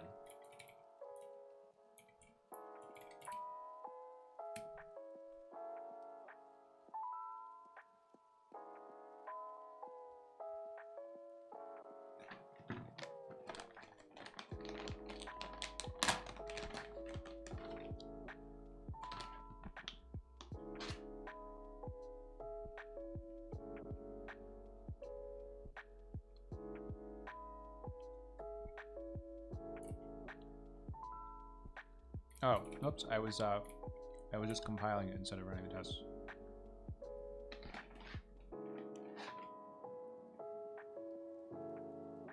The computer's hooked into over 1,000 data banks. throughout the Venegas world. Dev, thank you for the follow. Nordrai, I'm not sure if I thanked you for the follow, but thank you for the follow.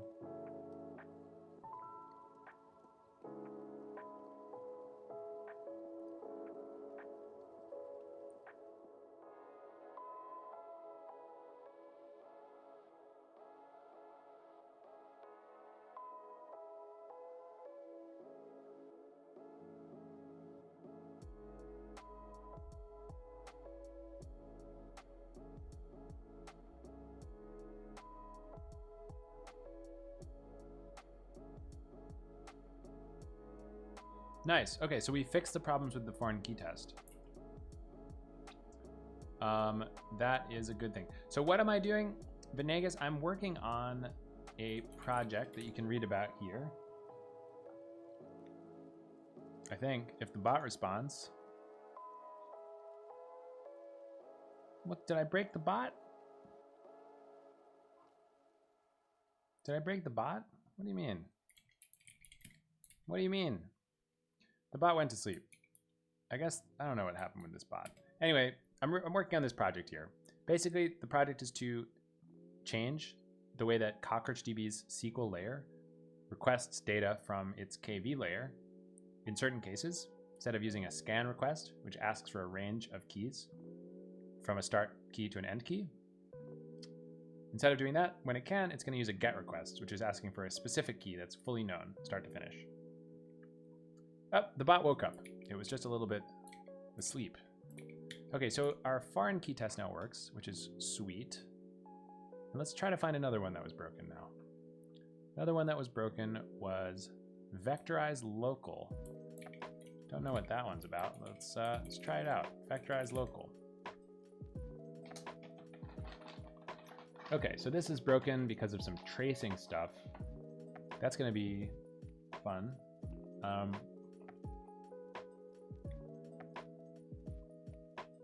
I think I know how to fix this one. Should be pretty easy, actually.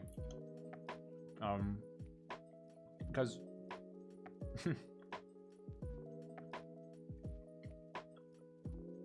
it's weird.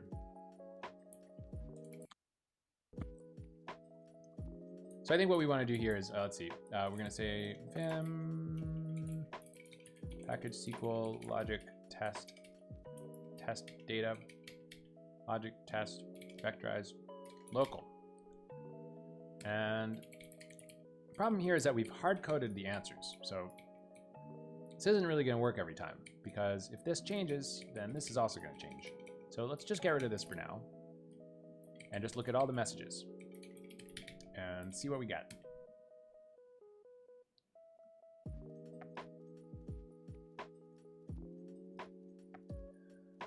Okay, so the messages are now recording span to refresh. It's got an extra 0, and the reason for that is that we've included the column family ID in the span, which is just a good thing.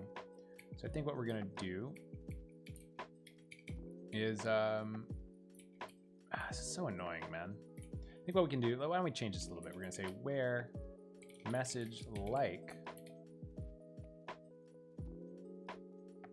recording span to refresh, and then what we can do is we can hard code the table ID because I don't think that's going to change, but we'll leave everything else blank, and that way it'll be easier to fix next time this changes if it does. Let's try that again. And of course, now that I'm editing this remotely, okay, it didn't work. Oh, because I missed a colon. Just basic typos here. Okay, so of course, since I'm editing this on my remote machine, I'll need to remember to backport this diff to the commit or whatever, but that should be, yeah, okay, so we fixed that test. Git diff, let's just fix this.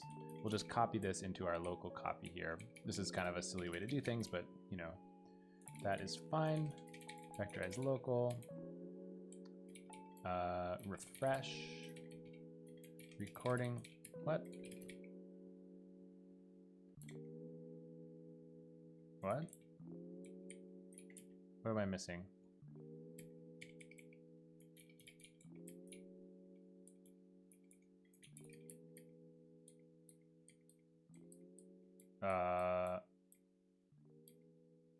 Wait, why?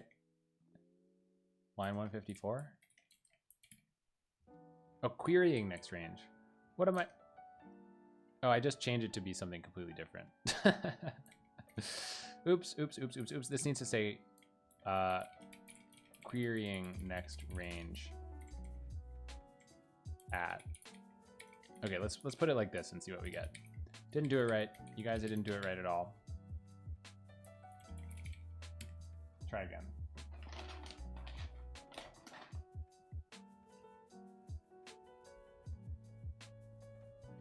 Okay.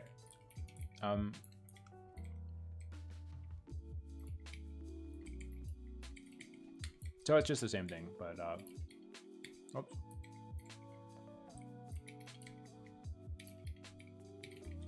Have this extra 0, and it's because we've added the column family ID because we can do gets now, so it's great. Everybody's so happy.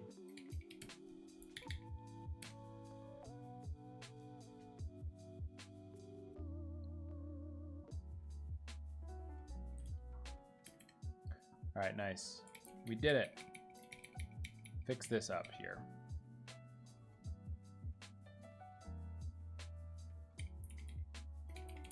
Okay. So what else was broken then? What else was broken in our original run here?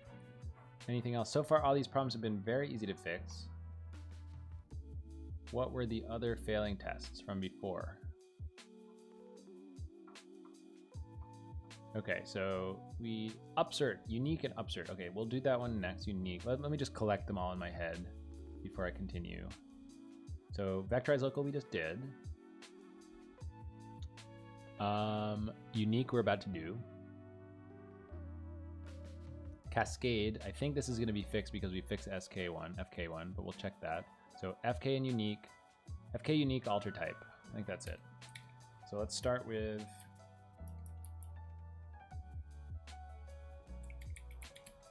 cascade unique alter type. So unique is still broken.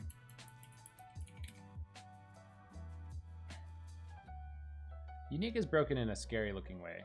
I think cascade should work. And alter type, I don't know. So we just have to deal with alter type and unique, and then we'll have fixed these tests at least. I feel like once these tests are fixed, we can probably just kick off a whole CI run and move on with our lives. Because I feel like these are pretty comprehensive. All right, so that works. Alter type, try that out. Yay, alter type works, so it's just this unique thing.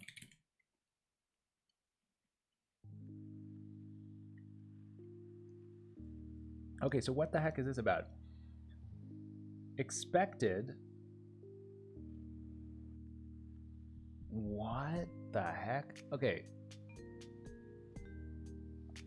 So let's read this test here. Unique line 728.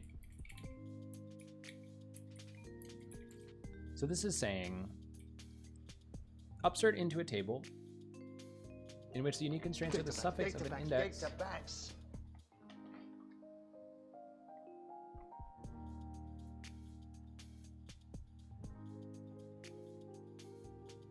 What the? This is a confusing test.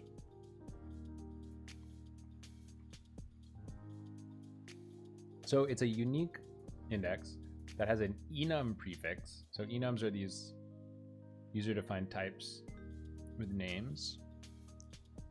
And unique enum is a table that has a default. Oh, and it includes unique without index. Oh, I'm scared. I don't like this at all. So let's carefully look here. Expected duplicate key value violates unique constraint unique I, but got duplicate key value violates unique constraint unique SJ. I don't understand how this is at all a thing, unfortunately.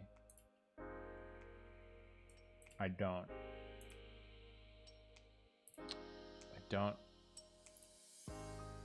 don't understand that.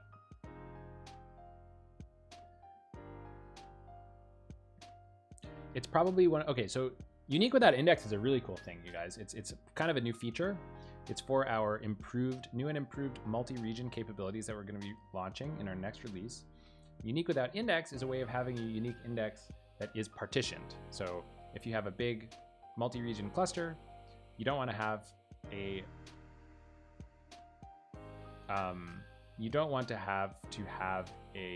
single unique index that isn't sort of partitionable across the regions, because it'll make things slow. You'll have to have a leaseholder just in a single region.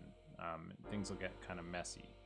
So what you really want to do is make sure that you can have a partition of the unique index once per region, and using SQL sort of make a unique index by not via the encoding, but via some optimizer smarts. Like essentially, instead of just relying on the unique encoding of data to make sure that there aren't two, copies of keys, you check for each region. You sort of emit this like parallel check.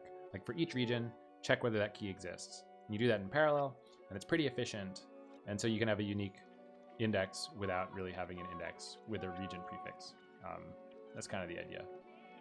Don't know if that made total sense, but it's pretty cool. But I think probably the reason this is failing is that whatever gets are getting emitted by this stuff are using the new get request thing, and I've missed some case.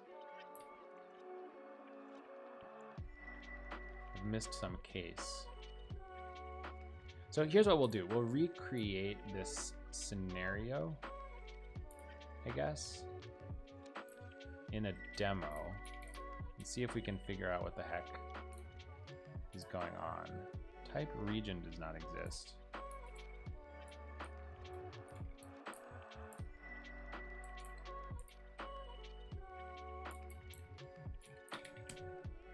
Unique constraints without an index are not yet supported. Guess I have to set a flag for that. Okay, so I set this flag, create the table, and then what exactly is this test doing?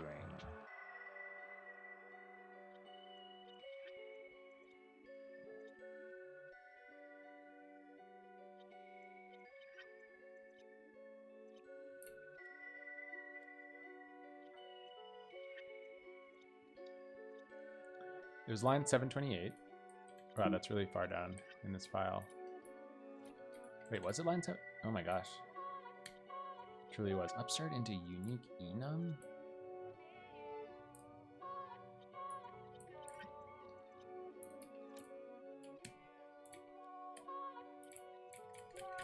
Uh-oh. Well, this doesn't seem good, you guys. Oh, wait. It's just an upsert. What is this doing? It's so confusing.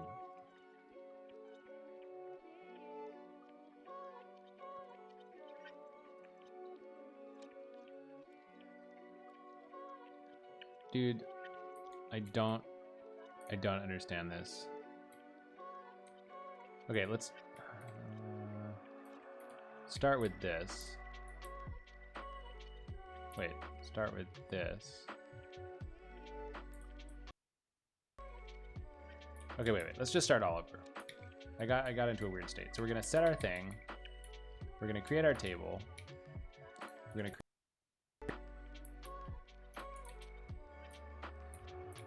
create our table, and then we're gonna do our insert. And then we're gonna do our upsert. Okay.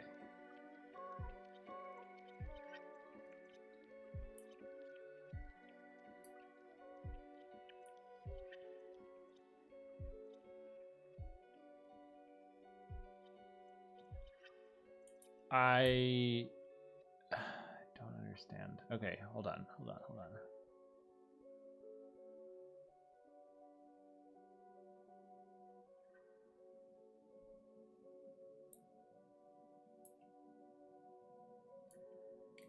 Okay, we did another insert. Then did we do any updates? We did this.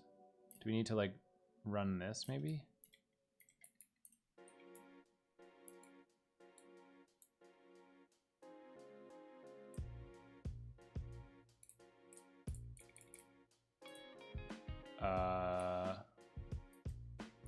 Let's.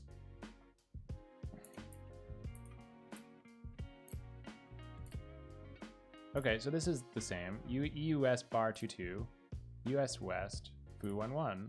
Great. And then the next thing that we do is this upsert. Okay, so we're gonna run this. And it's gonna say duplicate key value violates unique constraint unique I. And that is in fact what they expect. So is it now flaky? Is that the issue?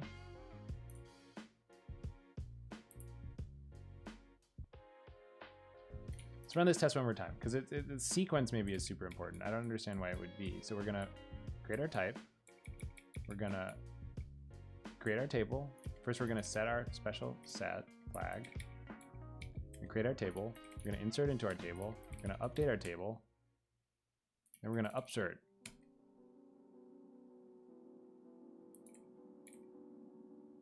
What? No. It kind of seems to depend on some stuff that I don't.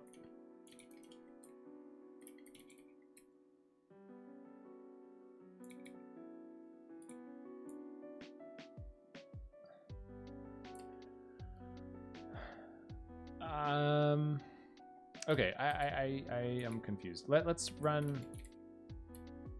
turn on our tracer maybe. Set auto trace equals on KV. Do our upsert. What actually happens? We do a scan. There's a cput, initput, execution failed after. But I don't understand why this is at all relevant to something that we did here, because this isn't sending any gets. It's sending 0 gets, you guys. And if it's sending 0 gets and it's not something that my code changed.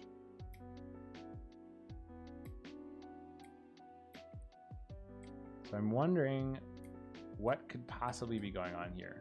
It doesn't make any sense. Let me run this one more time. I hope it still fails.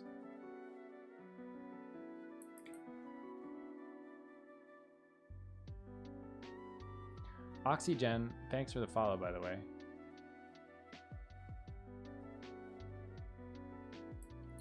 Dude, this is deeply, deeply confusing to me.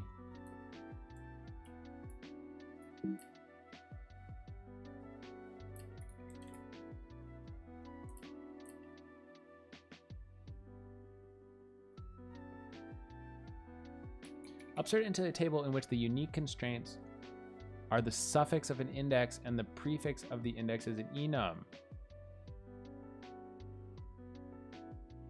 I don't know, whatever. I'm gonna skip this for now. I don't understand it. I bet somebody else can figure it out more quickly than I can.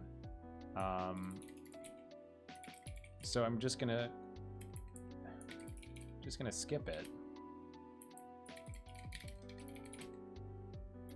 Deeply confusing. Okay, anyway, let's push this. I think we should kick off a CI run. And then maybe, yeah, I don't know. Maybe that's it, honestly. I'm not sure. Let's see. Pull requests. Compare and pull request.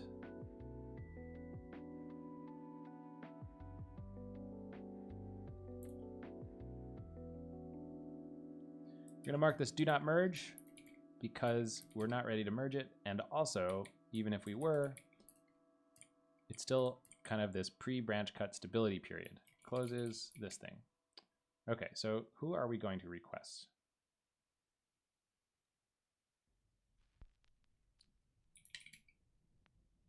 Some people who know about this code, I think, because it's a little bit all over the place.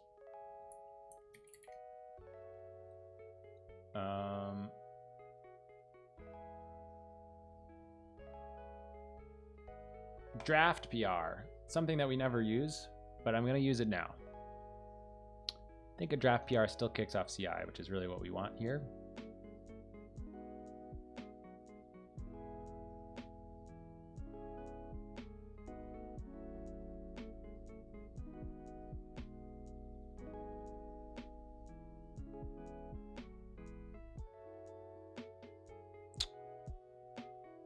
Yeah, I don't know. I mean, the other thing that we could do is run a quick performance experiment. That would be fun. I kind of want to do that. See if there's a big difference. So here's what we're going to do. Quick performance experiment. Just going to totally eyeball it because it's going to, I don't really feel like setting up a really careful test, but if I run start single node, and then if I go over here and run workload run, we can do KV, and we can do KV 95. So read percent is equal to, I feel like I want to do 98% reads, 95% reads. I don't know, whatever. Whoops. We got to init it first. So the KV workload, it really just makes a very simple table that's got a key and a value. Kind of the ideal case for this thing, theoretically. And it's going to read and write from it. So it's doing, I don't know, 32,000 reads per second and 1,700 writes per second or so on a single node. You know what I should do is probably say duration is equal to 60 seconds. We run it for 60 seconds. And just since this is super unscientific and we're just doing it for fun, we'll just do it once. We'll just do it on this machine. And then we will run it again without this patch and sort of eyeball the difference. And based on that, we can put a comment in the PR. See if we're doing any better, right?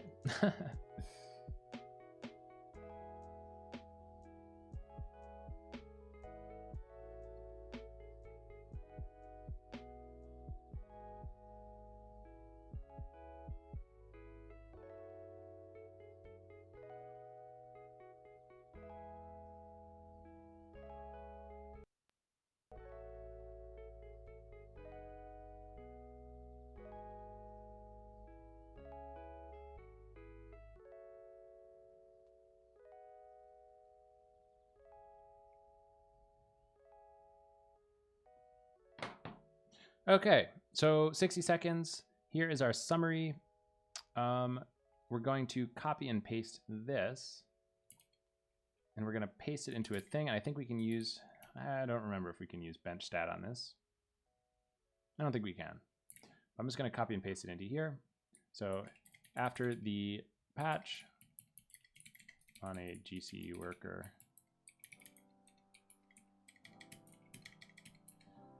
okay, so then we're going to get status, get checkout package, get log. We're going to do check out this thing, make build short. Just quickly run one more test and see if there's any difference. I don't think that there's going to be a huge difference, but I don't know. In fact, I kind of wonder whether there's going to be a negative difference. You never know with these things. You never know. But I think it's worth doing the experiment and giving the folks who are optimizing the KV part of the system a little experiment to play with. Because I do think that they want this, and if they have it, then maybe they can do better somehow, if it's worse or whatever. Okay, so we're going to restart our node. And we should also clear our data directory to make it fair. So we're going to rmrf cockroach data. Start the node again. We're going to init the workload, and then we're going to run the workload for 60 seconds. So eyeballing it, so far it seems like it's probably going to be exactly the same. It's a little slower in the beginning, but I have a feeling that that will come up in the end. Maybe not though. If we don't hit 35, then there's no chance that our average can be 35. So maybe we're doing marginally better with the GET requests. Talking like less than 1%, right? 1% of 35,000 would be what?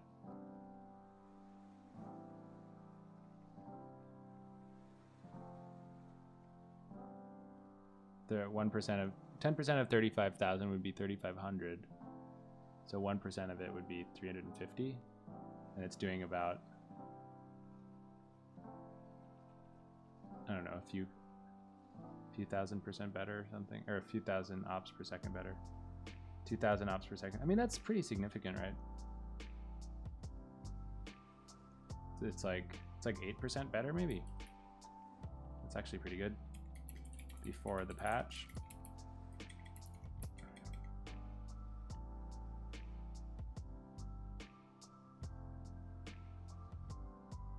I'm confused. What are these different things? Oh, this is the cumulative. Ah. So these are reads. This is writes. This is total. So reads we have 33,985 after, 33,734 before, which is like the same. Ops. Wait, there's like no difference here. I'm confused why I thought there was a difference. It's because I was comparing 33 to 35. I don't know. Whatever. Anyway, I'm gonna just post this for now.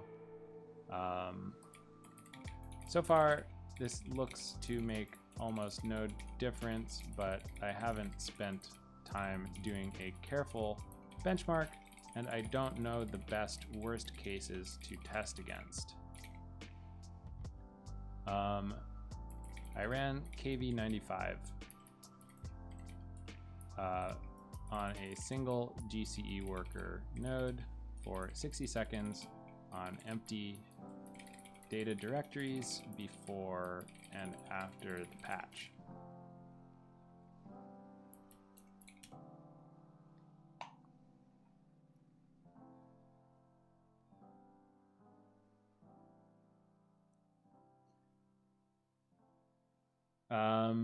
Okay, well anyway, this is a fun experiment. I think it's going to be worth committing this at some point anyway. Probably somebody will figure it out, but I think that's probably going to wrap us for now. But let's go ahead and find someone to raid here. I feel like this was a pretty good stream, you guys. I had a lot of fun.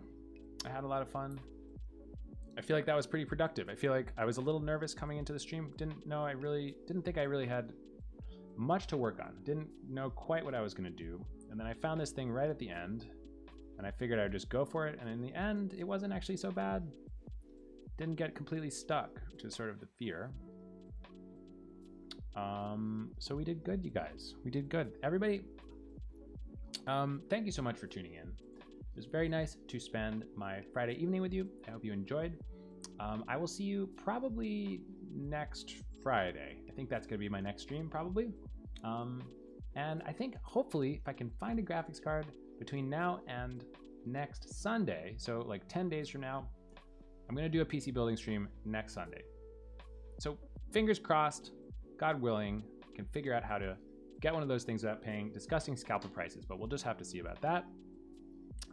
And anyway, give me a follow on the Twitch, on the Twitters, so you can catch the next stream. Who should we raid? Griffing. We raided him a lot, but we haven't raided him in a little while. Gen2 Games. RuneLite chess plugin development. Control my Anki vector robot.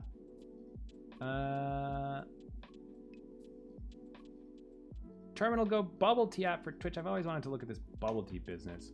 It seems like such a nice little library. It's very cute. All the stuff is very cute. I'm gonna raid this person. This seems like a fun thing.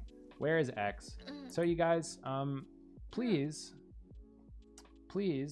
say hello to this person.